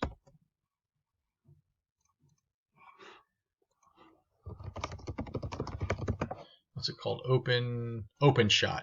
It's a really easy tool to use. I mean, I learned the basics of it. Wish there was a screenshot here. This is the timeline thing, and like 2 hours. It's not hard at all. You just got to be able to do basic video editing. Just like basically you put the videos here that you want to edit. So here and then here, and you combine them. Then you can like highlight and right click cut and whatever. It's real easy. I think it doesn't have to be totally professional on YouTube is what I'm saying. You probably want to give somebody to make you one of those 5-second fancy introductions. And again, I know somebody that could do it pretty cheap, probably for like $30 or something. But it's something that if you have time, I think this is the kind of stuff that would play well on YouTube, like all this height stuff, that's really gonna kind of freak people out. I think that would be pretty interesting. Also, your image. If you took a lot of pictures, I saw you did have. Let me go back to your page, Domes. Down here, Instagram. So I think this could play well on Instagram too. But on Facebook, just focus on content reviews, media, and then keep it to 80% non-promotions, then 20% like maybe promotions. But you're not really. I mean, it's an interesting business. You're not offering sales and stuff. You're not like a dentist saying first cleaning's free. So I don't know how you would really promote. But at a minimum, it's a social signal. And if people are researching you and you have a lot of like lighthearted stuff, I think people will be more prone to do business with you. An imager might be cool. I think TikTok would be really cool for you, making these short little videos of you hanging up real high and painting bells and stuff like that. I think that would be really, really, really good. And in the video, you'd want to overlay like your website. At the bottom of it, you'd put Detroit Steeple Repair or something like that. I think that would be really, really big on TikTok. Imgur would be good for images. You could just post images of you up way high doing stuff. Image sites would be good. But I think I would focus on. I think this would be really, really cool. Now, is it going to drive business? Maybe, but it's definitely maybe not. TikTok, somebody in like Japan isn't going to hire you, but it's going to build that brand awareness. It's going to drive traffic to your site a little bit. You know what I mean? And it's just fun. It's just, especially if somebody's researching you. If I was doing research for church steeple repair, and I put your company, you got to think about when somebody types in your company and what comes up in the results. If there's all kinds of videos you doing cool stuff and like up 50 feet in the air, repairing a church bell, and there's videos on YouTube and you're on TikTok, I'd be like, man, this guy's kind of cool. I'm going to hire this guy. So you got to keep all that in mind as well. Yeah. Oh, I saw this video. It's just crazy, man. I honestly don't know how you do this. This is just crazy.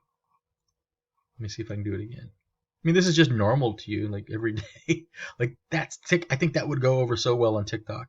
And then I would focus down below, yeah, like that, and like give the peace sign or something, or like just a day's work. You know what I mean? That's just I can't even imagine doing this. I honestly can't even imagine. All this stuff is really good. These are really good photos. So I don't know what kind of camera you're using. Maybe that you do have the GoPro, the camera you put on your head. I think this would just go over really well, but maybe I'm wrong. A lot of, I think it would just play really well on TikTok. This is like a perfect TikTok video. And then, just the day in the life of a steeplejack. And I think people would really get a kick out of that. I know I would get a kick. I would definitely like it, or whatever the word is on TikTok. And on Imgur images and stuff too. And it's something, do one video for a couple months and see what happens. If it's not working, then it didn't work. And that's the beauty of SEO, is there's always something to try out. So local SEO. Local SEO is so important for local businesses, and you just need to take advantage of the features more. So look at me typing, the hands are still off to the left. And I got notes here. Let me first look through it. I got some putting together a formal type of audit for this thing, for the Google My Business, which I have, but I have some notes and paper I'm going to go through here. So Detroit Steeplejack, you're verified. That's good. So let's look at your info. So first of all, you don't have any posts. I don't think you have any posts.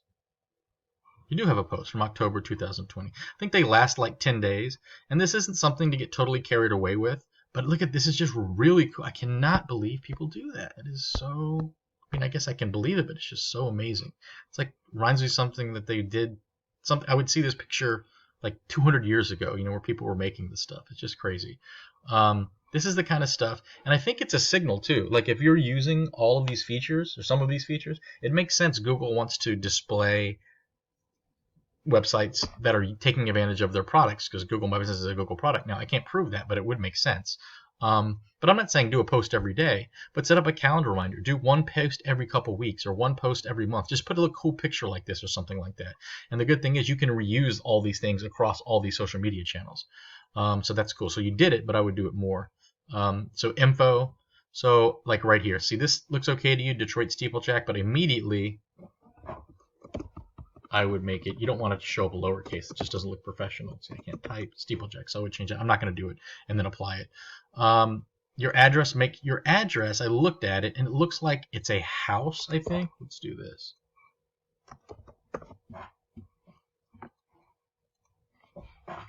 Google has really come down on people listing addresses, home addresses for businesses that aren't actual businesses. So if this is not a business, I'm assuming that's it. It's not back here.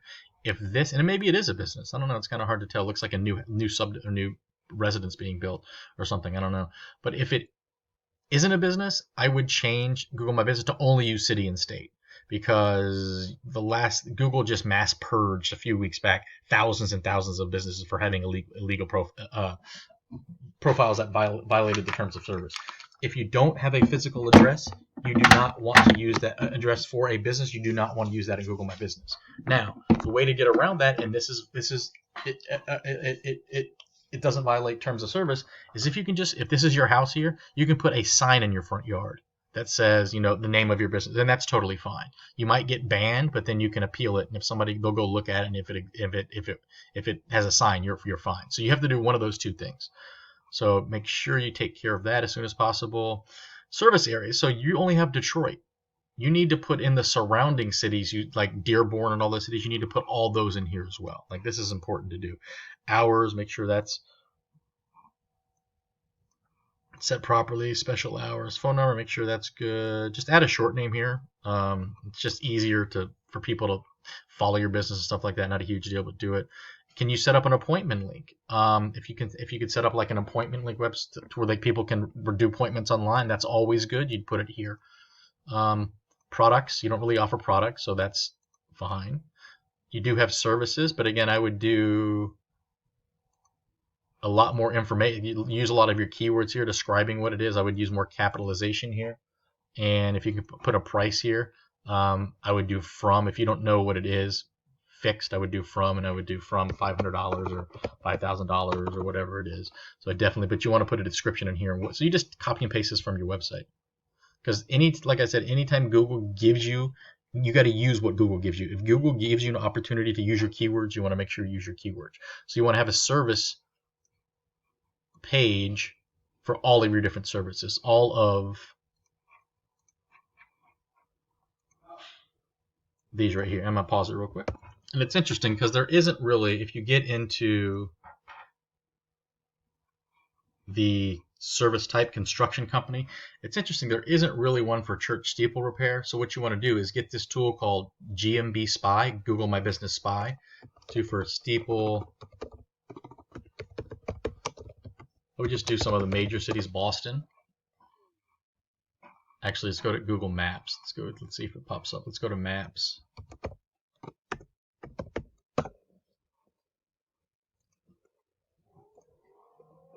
So GMB Spy, steeple repair Boston. It's going to bring up a lot of results for steeple repair Boston, or at least it should. Did it bring up any? Okay, let's just do steeple repair. That's weird. American Steeple and Tower Company. Okay.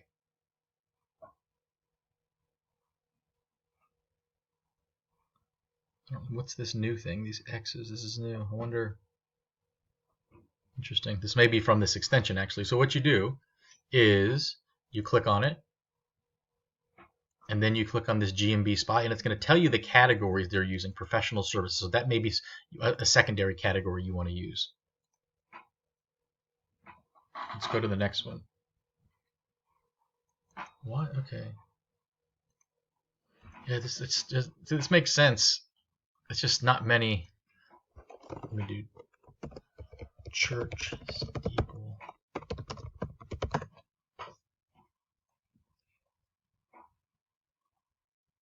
Yeah, so this is going to be kind of, there's just not, like if you did lawyers.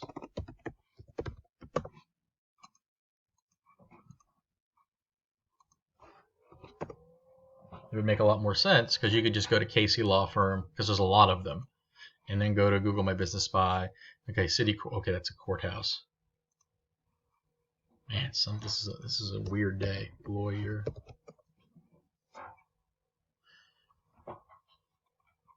So you can see your gold immigration lawyers. You go here, and then go to GMB Spy, and go. Okay, they're listed as immigration attorney, but they might also be listed as like a civil rights attorney, et cetera, et cetera. So since there aren't a lot, so let me just do this. Lawyer.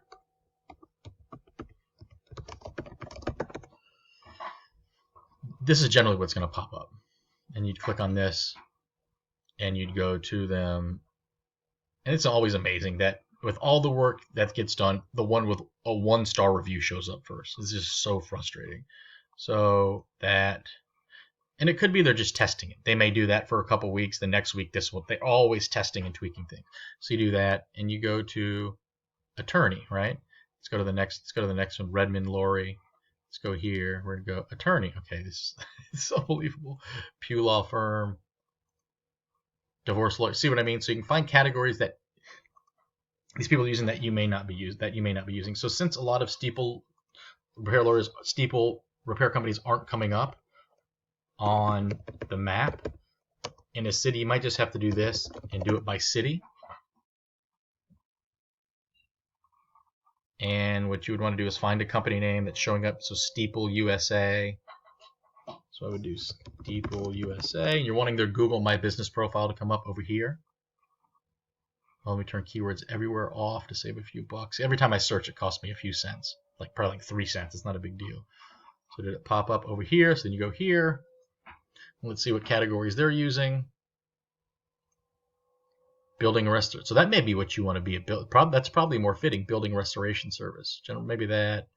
So you just want to, if you got to go to a few of them, go to like 10 or 15 of them, find out, and then just track them. If of the 15, if 11 of them are using this, and the next one is 7 of them are using this one would be your primary one. Then all these can be your secondary ones. I don't think you're a coppersmith, but that's interesting. Coppersmith.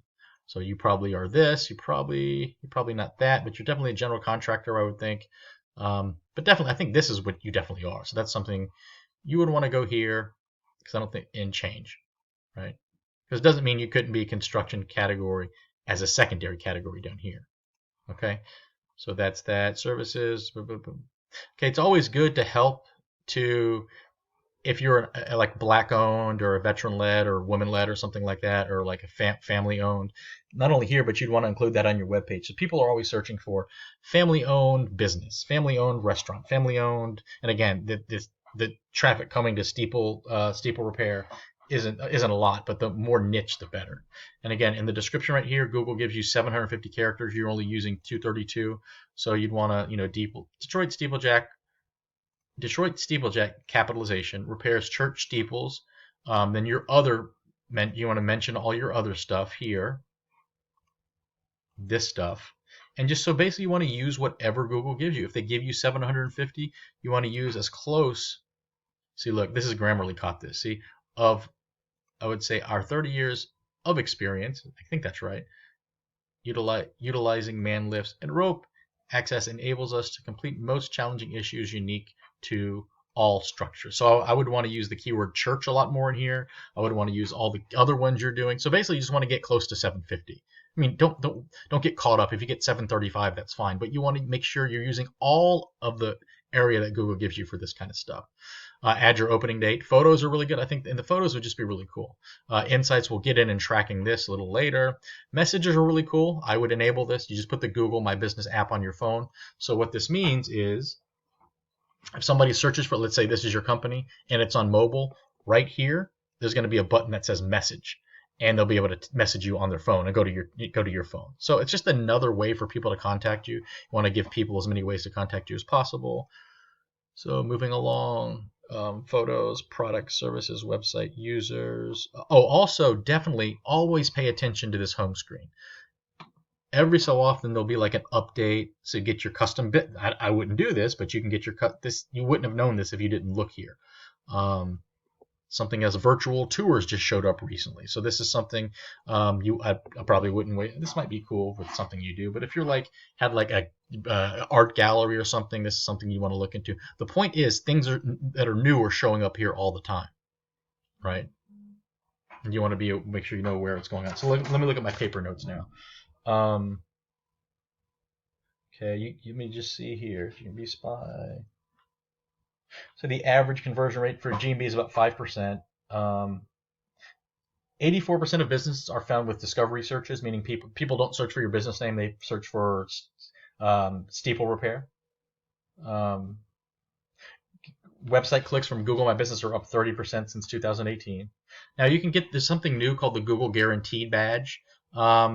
It's like $30 a month. It's something you want to look into. I'll just put it here. I think I actually mentioned it. Are you Google Guaranteed? Just Google it. Basically, I think it's $30 a month or $50 a month or something. It's just a business decision. What they're going to do, as I understand it, basically it'll put a little badge next to your name saying guaranteed. What they'll do, I think they'll just do like background checks and all kinds of more detailed verification of your company. But it's good because you'll get that badge. The downside is it costs you some money per month, so it's something you're just going to have to decide. And also, I think it provides your customers with $2,000 insurance. So it's something you want to look into. So it's good, but it's something something that's going to cost you money. Yeah, make sure in your description also, I'm just reading my notes, you put your topical relevancy, all of your keywords for what you do, but also you want to focus on your locations too. Dearborn, Detroit, Jackson, whatever these cities are around you. Now don't spam it with more than 10 or so.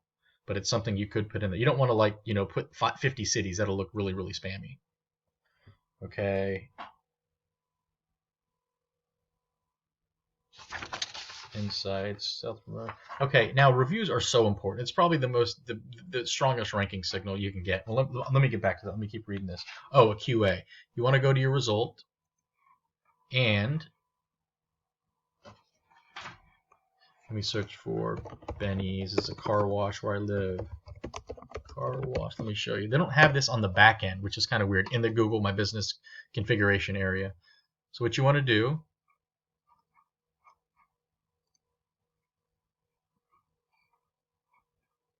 it's not showing up. Let me turn SEO Quake off. I'm looking for their Google My Business page. Okay, let's do George's.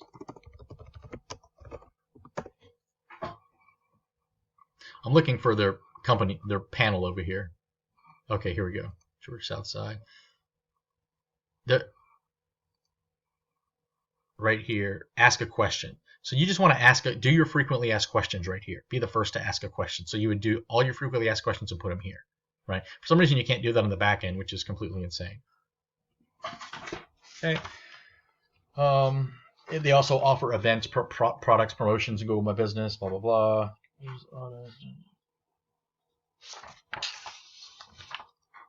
Look at how you need to respond to all reviews. And I'm about to get into that. I'm just reading a few more things. Check out the reviews. Coronavirus information is always good, like we wear masks and stuff like that. Okay, now reviews are very, very important. You don't have any right now, and that's I'm not going to say not good, but you just have to ask for them. So the proper way to ask for them is you're not selling, headphones where you're selling 100 per day and you don't know these people. You probably have decent relationships with these people.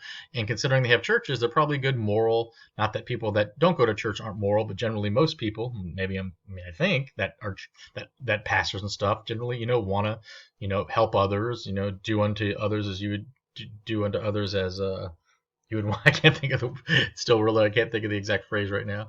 Let me change this.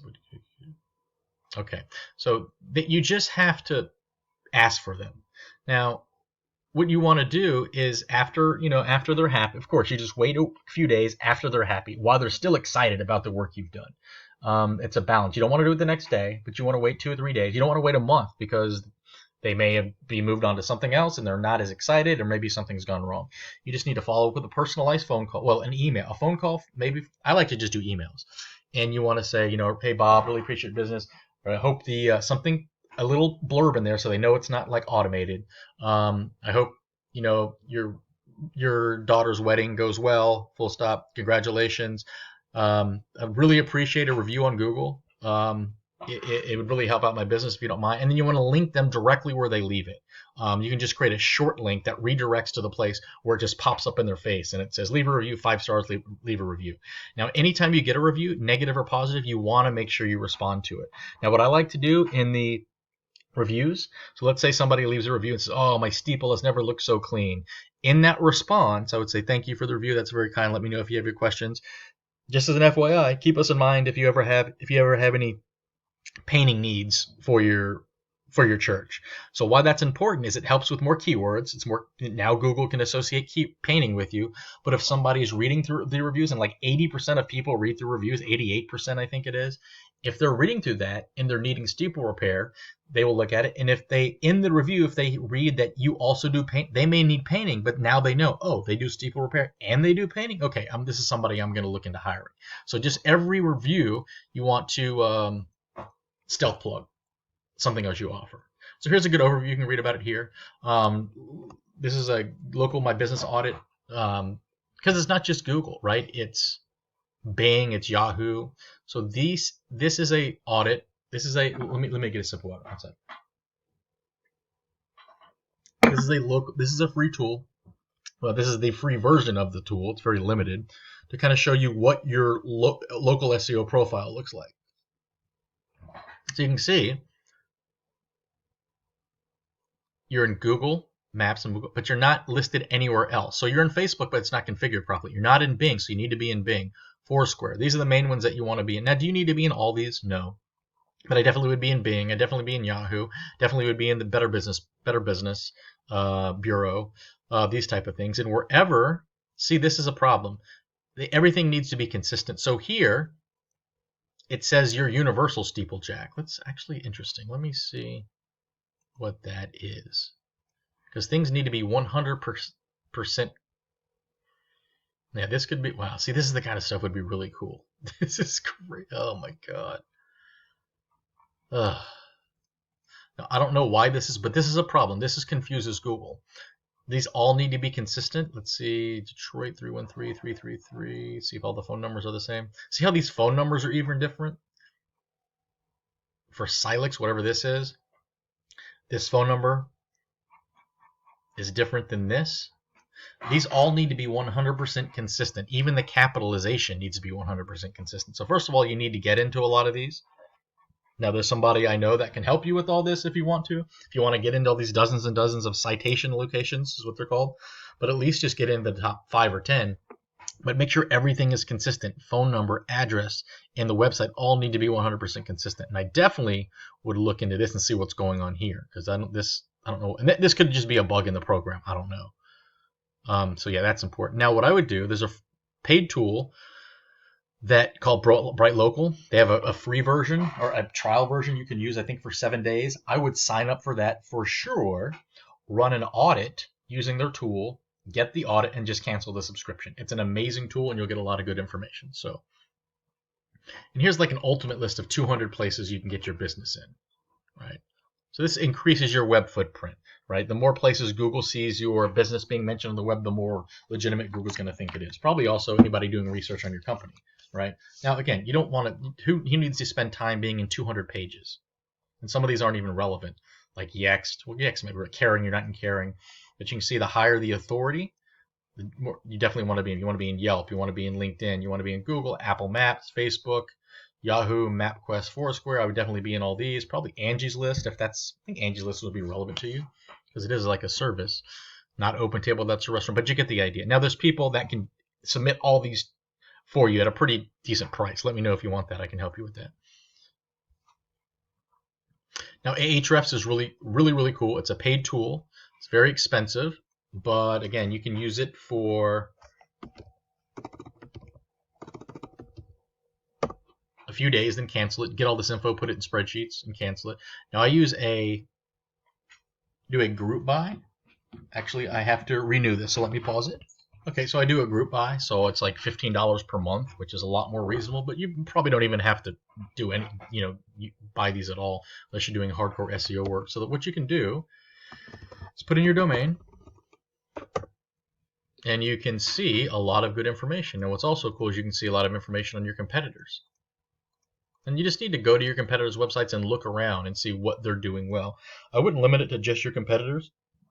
I would say go to the major cities' websites: Steeplejack New York, Steeplejack Boston, Steeplejack Los Angeles. Look at all their web pages.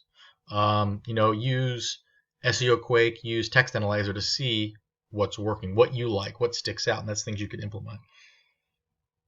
There's a lot of good information here. So, referring domains, so you can see these are the backlinks coming in. So you can actually look at your backlinks and see where they're coming from. Now, this is really powerful because you can do this for your competition and see where their backlinks are coming from. Now, you'll have a lot of spammy stuff, like this keyword researching, all this stuff. People all have this stuff. But you don't have a lot of backlinks, and you're just not going to get a lot of backlinks as a church steeple restoration business, because there's anything wrong with it, just because it's not like you're writing an article, like a big article on the top 10 social media trends for 2021 or anything like that. You can see the keywords that are being used the most to get to your site. Church steeple repair, steeplejack service. So you only have two. It becomes more interesting if you find a website that, like one of your competitors. Let's see, I think this one has a lot more activity. Let's see. Okay, so you can see these are keywords, and you can see where they're going to. If somebody searches for steeple cleaning, it's going to go to this page. So I want to see what this page is.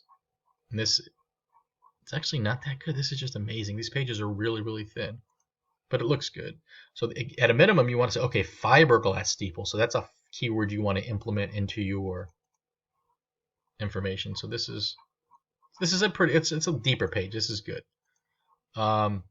Steeplejack, steeple roof, steeple, so you get the, so you can kind of see what's people are working on. You can also look at the top pages, and if these people are getting a lot of traffic from these pages and you don't have anything on these, this is something you would want to write on. So steeplejack cleanings, copia repair, this is interesting, cupola. So you don't even have this mentioned anywhere on your website. So if you do this, this is something you'd want to put on your website as well. And when you're writing these content pieces, external links are a good thing. So for example,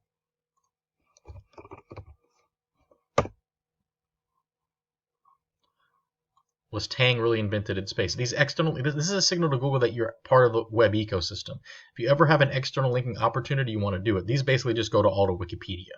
And what I like to do also when I'm researching stuff, I like to put at the bottom, it's an easy, this first of all establishes that this content's factual, but also these are really easy external linking opportunities. You get these references down here. Right. So I don't think I mentioned that above when I meant to. So that's that. So you can see it's very powerful. Let me go back here. I didn't mean to close that. You also can actually see the advertisements your competitors are running, which is unbelievable. Why that's important is if you're considering advertising, and I'll get to that a little bit low. I mean, this is going on real long, and I don't want to waste too much of your time, and I could just go on forever, to be perfectly honest with you. If these ads are being used, then they're probably working. They're not using ads, but you could look at ads for, again, just find the top steeple repair companies in New York. put their name in here and look what ads they're running. It doesn't have to be your direct competitors. You can look at the top keywords for any company that's doing well. Their top pages. You can get content ideas from these pages. So you just got to be creative. You can go to Content Explorer and go look at content that's trending related to your service. There's all kinds of stuff you can do. I'm not really even an Ahrefs expert, but I just learned everything on YouTube in a day, everything I need to learn about it. So you can do that if you want. So backlinks, these are ways to get backlinks. We kind of went over this. Best way would be to directory stuff, which isn't as important, you don't get as much juice from it as you used to. But any local, if you sponsor stuff, any food collections, donations, all that stuff, any churches you work with, you could say, I would really appreciate if there's any place on your website you could, like a resources page or something, you could put a backlink to my website. That would be really good. Insurance companies, stuff like that. Anytime company mentions. Sorry. If you ever see your company mentioned on the web, you can just get that by searching your company name. Anytime your company's mentioned in there, it's not linked to it, reach out to the website owner, thank them, could you link back to my website? And I would immediately go set up a brand alert mention for your company name. So anytime something happens on the web with your name, you'll get mentioned, you'll get an alert by it. And there's tons of keywords you could use to get linking opportunities, like Detroit Business Directory or Church Services Directory. You're going to get a list of all these places. For example, let's do. See, look at my keyboard. Man, I'm just not used to typing on this thing yet. Business Direct.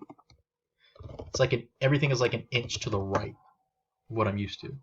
So look, you want to be in this business directory, this business directory, this business directory, etc., right? You have a really interesting job. So if there's all kinds of podcasts. If you can find a podcast related to what you do, you can be a guest on those shows. Offer why you would be interesting to talk to and why your listeners would find you interesting, and that's something you could be a guest on a podcast. These people are always looking for things to talk about. And then if you can help a reporter write an article, you can get a link from a very respected magazine, like a newspaper or something. Now these are some other observations, and we're going to hopefully finish this here pretty quick. Emphasize what makes you unique and different. I ask this because this is what makes you unique and different. Because it's not about, nowadays it's not really about, it is about what you provide, but it's more about why people should hire you. Not really, because if I went to 10 different Steeple repair websites, they're all going to be about the same. They're going to look a little different, but they're going to all kind of say the same thing. We repair steeples, we also do roofing or whatever. This is the kind of stuff I would focus on and put right here at the top of my webpage, above the fold, meaning it's the first thing they see. Rather than wasting the space on just welcome to Steeplejack, you need to put, now not this, you word it down a little bit, providing construction services that are in the Detroit metropolitan area. That's a good location keyword you're using, that are too high or too inaccessible for, and I would make it kind of markety, for the average human beings to venture onto, something like that, right? Something like that. So that's what you need to, if this is your main selling point, that's what you need to put at the very top of your front page. Before and after pictures are huge for stuff like this. You need to have a section for like before and after pictures and put that on here, because I want to see what did this look like before and then what did it look like after. That's the most powerful thing you could do for people looking, because people not even they go, I don't know if I need it to be repaired, but and if they see, wow, this looked like this before, now this big hole now looks like this, that's really, really huge, right? And all of these images, see fiberglass single steeple. Now that's not bad. Fiberglass single steeple. Say that 10 times real fast. Why is this not closing? Okay. But so these pictures are cool, but definitely have before and after. And this is just unbelievable, man. Man, that's crazy. Hopefully that doesn't come across not crazy. It's just like mind-blowing that I would be in a wreck. I can't even imagine. I mean, it's just normal to you, I guess. The website definitely needs a facelift. And again, these things I'm referring you to, I'm not making money. I'm just saying there are other services I can help you, direct you towards people that I'm not the one selling them. But I would definitely get a facelift on your website. Like, for example, the content just looks very plain. It just doesn't look that attractive. If you're open to it, there's you could hire somebody on Fiverr probably for like $200, but I wouldn't trust them. You could definitely, for under $1,000, get somebody to redo this whole thing. Probably less. Probably I would think like $500. And there's a guy I work with I could put you in contact with. Again, I'm not going to do it. I'm not making money off of it. But if you want, I would suggest doing. I also would just move to WordPress because this Wix is just, there's not a lot of customization you could do. With WordPress, you could have like extensions where people could set up appointments. You can do a lot of optimization. You can really customize social media sharing, all kinds of stuff. So that's something you might want to consider. If you're interested, I can put you in contact with somebody. Again, not me, but I can put you in contact with somebody that I can vouch for. And if it doesn't work out, you can come leave me a bad review. Yeah, I would just go, again, search for all of the Steeple Repair websites. Let's just do this. Let's just have a look. I would want to look at places where there's a lot of competition.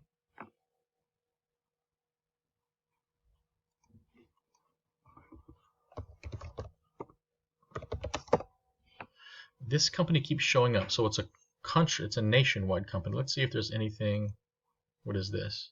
See, it looks pretty clean. Yeah, this is good. This is clean. See how it's more clean? It's formatted, little inks flying in. This is actually has a lot of good text. Out of curiosity, I just want to go here, page info. So you can see the meta keyword, and while they're using meta keywords, I definitely would get rid of those. But meta description, title, slide bar, gold leafing, title, slide title steeple. So this is interesting. Slide title. That might just be code actually. That may not be. This is probably code from the HTML code. Tile button slide. So that's not relevant. So that's good. So that's a good example website. Inspired Heights. Let's just look at one more real quick. It's kind of slow, isn't it? It's okay. It kind of looks tacky in my opinion, but it's still okay. It's got, it breaks things up. It's like here, then an image here, then it's columns here. So this is, I don't know. I just don't like the color palette, I guess you could call it. But I like that it has the cities here. I like that it has a little bit of text, a little bit of keyword stuff. Just look here real quick. Church steeple, steeplejack service, steeple repairs, inspired heights. Okay, this is all pretty general stuff. These are all pretty vague. So I would definitely consider, if you have the money for it, at a maximum $1,000, you could get things migrated over and redesigning WordPress. And I definitely would suggest that. I don't mind helping you through that process. Live chat is really big, especially 2021. I mean, it's just gotten big as of the last 3 years. You want to have a little live chat here, and so people can chat with you. And there's free tools that can do this on WordPress. Again, now we're going back to WordPress. And the thing is, you don't have to be in front of your laptop. It can actually go to your mobile phone. And you can set hours, like don't show it between 10 p.m. and 5 a.m. But even if they do it during the day and you're not available, it'll say, if I'm not here, send me an email. But at least give people, because a lot of people most people don't want to talk to people and get on the phone and listen to a sales pitch, even though you may not give a sales pitch. But these are all the anxieties people have, right? A lot of people just want to do everything online. And I would be a lot more prone to do business with you if I could just do it all through email and text messaging and stuff. So that's something I would definitely would look into. Where are your competitors at on the web? You want to be in those places. So you can get that by looking at the backlinks of your competition. If I still have it open here, or you can just Google them. So where are these companies getting backlinks from? What you seek more. Now a lot of these are probably spam. That's just the way it is. A lot of things are spam. Womply. Okay, this looks legitimate, so maybe you should be in Womply. Now you would just need to research and go find out what it is. So this is the kind of stuff you need to just take time to go through all these backlinks and find out what they are. Now I would definitely sort by domain ranking. You don't waste a lot of time with ones that are like from Russia or something, you know what I mean? So like ZeroDirectory.com, but I don't know if that's legit. So you just ODP, let's see what this is.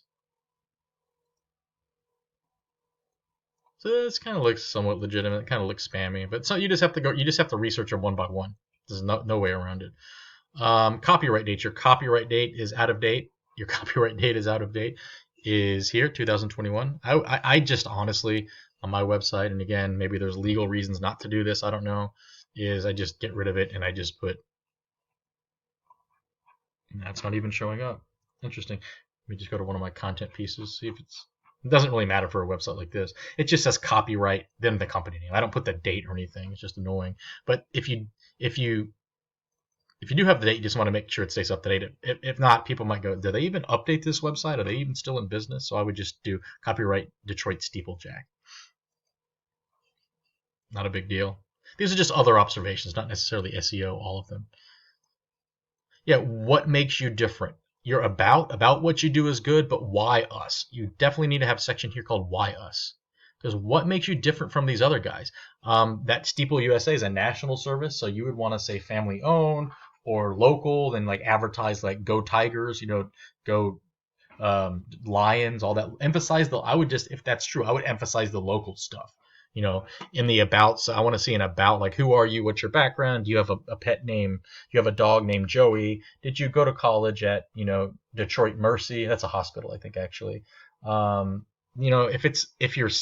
If whatever your competitors do, what makes you different from them, then really go over the top with those things. Like you can imagine the companies like this in Texas, what they do is in their about page, it's all about Texas because people love. I'm from Texas originally, so I understand. Don't mess with Texas. We're everything's the best. Everything's bigger. I got some. I don't remember what it was. Sugar. When I went to Texas the other day, and on the packaging, it's everything Texas. It's from Sugarland, Texas, and the person's last name is Sugar. You know what I mean? It's called Super Texas Sugar or something. So those are the kind of things you need to work on. But basically, just focus more on why and who you are. The personal story about is good, and what you do is good, but why us is really, really important these days. Yeah. So this competitor, I would put this on my front page as well. Just in your FAQ, but I would put it in my front page. This is good. All this video is kind of grainy, which surprises me. But see how they have this, by the way? If you had this, you would want to, if they knew what they were doing, they would link to all these landing pages for all these services. And this wouldn't say painting. This would say church steeple painting or church steeple cleaning or whatever it is. But see how they have this warranty. I would emphasize this on the homepage too. Insurance, certified, any type of licenses you have. You want to put logos to that stuff on your homepage. Any type of industry affiliations. See, they have the lists here. This is okay. Let me see. 1, 2, 3, 4, 5, 6, 7, 8. It's a little much, but it's not bad. You might be able to get away with that. Any type of certifications, all that stuff you want to put on your homepage. Moving along. Give away something. This is something I'm doing with a few of my clients now, and it works pretty good. So every client gets a tablet, something totally out of the box, right? So you can get a $40 tablet, like an Amazon Fire tablet, and they're finding people are signing up just because it's different. Like if I was looking for a lawyer, like I have a disability lawyer, and he's giving any new client gets a tablet, free tablet, and that's what makes him different. You have to focus your website on what will make you stand out from your competition. Giving away a tablet for all customers. Now, giving away gift cards okay, but a tablet sounds a lot cooler. Or like a Chromecast device or something. Now, maybe that's not legal there. I don't know, but it's something I definitely would consider. Because I can guarantee you, if somebody's looking through the Steeplejack websites, and there's 3 different ones in Detroit, and they're going, okay, with this one, they're all kind of the same, but one of them says all customers get a tablet. I assure you that's going to sway people's opinion of who they're going to choose, right? Yeah, check your competitors' top pages. That's in Ahrefs and improve them. Snipe the traffic. This should have been above. Find the exact keywords people use. Okay, blah, blah, blah.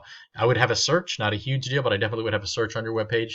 And with WordPress, this comes in it. So I'd have a search up here in case somebody searches for something.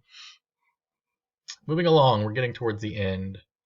Actually, 3 pages, but these are going to go quick. Yeah, are you family-owned, veteran-owned, veteran discount, pro bono? Not pro bono. That's from a legal one that I did. Sorry.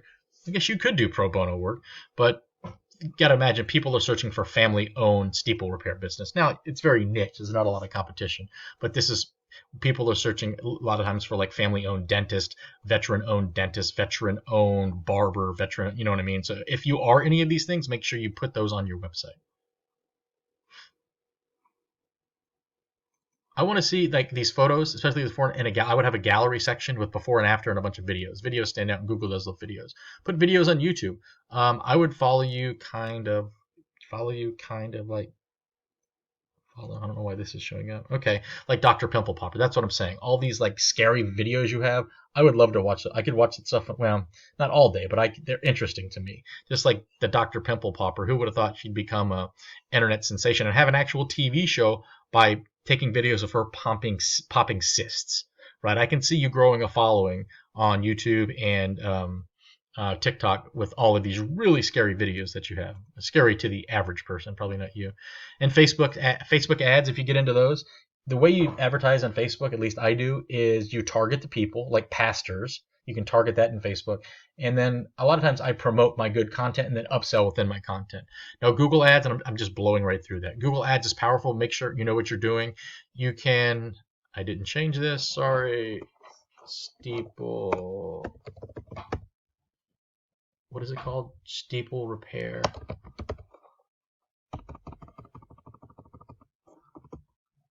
Best repair. You want to focus on keywords that are, sorry, I brought that over from another document because it helps me make sure I cover everything. That the intent of the keywords is they're looking to hire somebody, right? You don't want to be too vague. And then I'm blowing right through this because we've already gone on for a long time. Use negative keywords, meaning don't show it if let's say somebody searches for steeple repair. If somebody searches for steeple repair, you don't want to show up just for that, because what if somebody's searching for steeple repair how to? You want to show up for somebody searches for higher steeple repair or best steeple repair. That's the kind of stuff you want to show up. So that's negative keywords. You only want to show up as an ad if somebody's searching from the places you service, right? And then you want to use extensions. So I'm attaching a Google Ads guide that goes over a lot of this. I can help you with it too if you want. But for example, hopefully this is still here. Extensions are really powerful. Most people don't really know about them, which is surprising. They're free to use. They come with Google Ads, and what they are, they just take up more screen real estate. So you can see here, like call out extensions. It's free to add. And what it does, it adds this extra line of text to your ad. It just takes up more screen real estate. These site link extensions here, this is now part of your ad. So it takes up, this ad with this hours, biscuit, specialties, and healthy diet sticks out a lot more than just this ad here. These are called site link extensions. Look how much bigger it is on the desktop, right? Call extensions, you can get your phone number on it. So this is all free to do. Just most people don't know about it. Feature structured snippets. There's all kinds of stuff you can do. You can add a messaging extension so the little messaging thing shows up when people search. So there's all kinds of things. So if you're in Google Ads, just make sure you know what you're doing. That's the point of what I'm trying to say here. You can read about it all there. I love Google Analytics. I love Analytify. I don't know if they have it outside of WordPress, but basically you just use the data, use the analytics, and make sure you know what's going on. Make sure you know where your traffic's coming from, etc. You can read about it here. Make sure you're in Google Search Console, which is the dashboard for Google Search, right? So submit your sitemap. This is where you're going to find out if it thinks your fonts are too small, if it's having indexing errors, if there's anything wrong whatsoever. This is where you're going to find it at. And it's also going to be where you can see what keywords are working and stuff like that. Although there's multiple tools, but this is a free tool to do it. And don't forget about Bing and other search engines, like in China and Russia. Now, you might be wondering why China and Russia, because they're not going to hire you. That's probably true, but they could come across your content, and any visitor, any traffic to your site is good traffic. It helps you in the search rankings.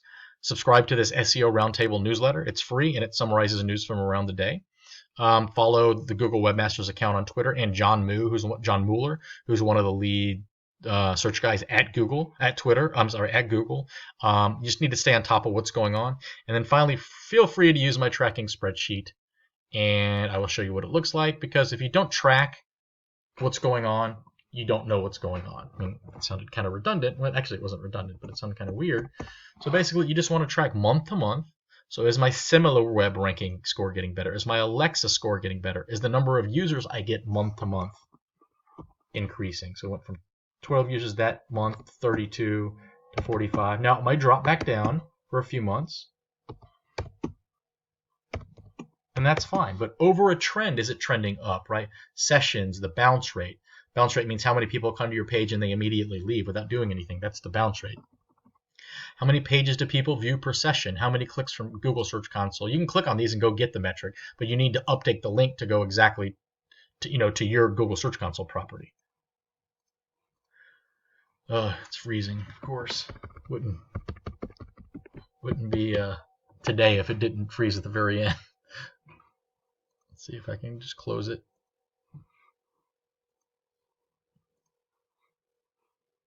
And I'm going to send you this.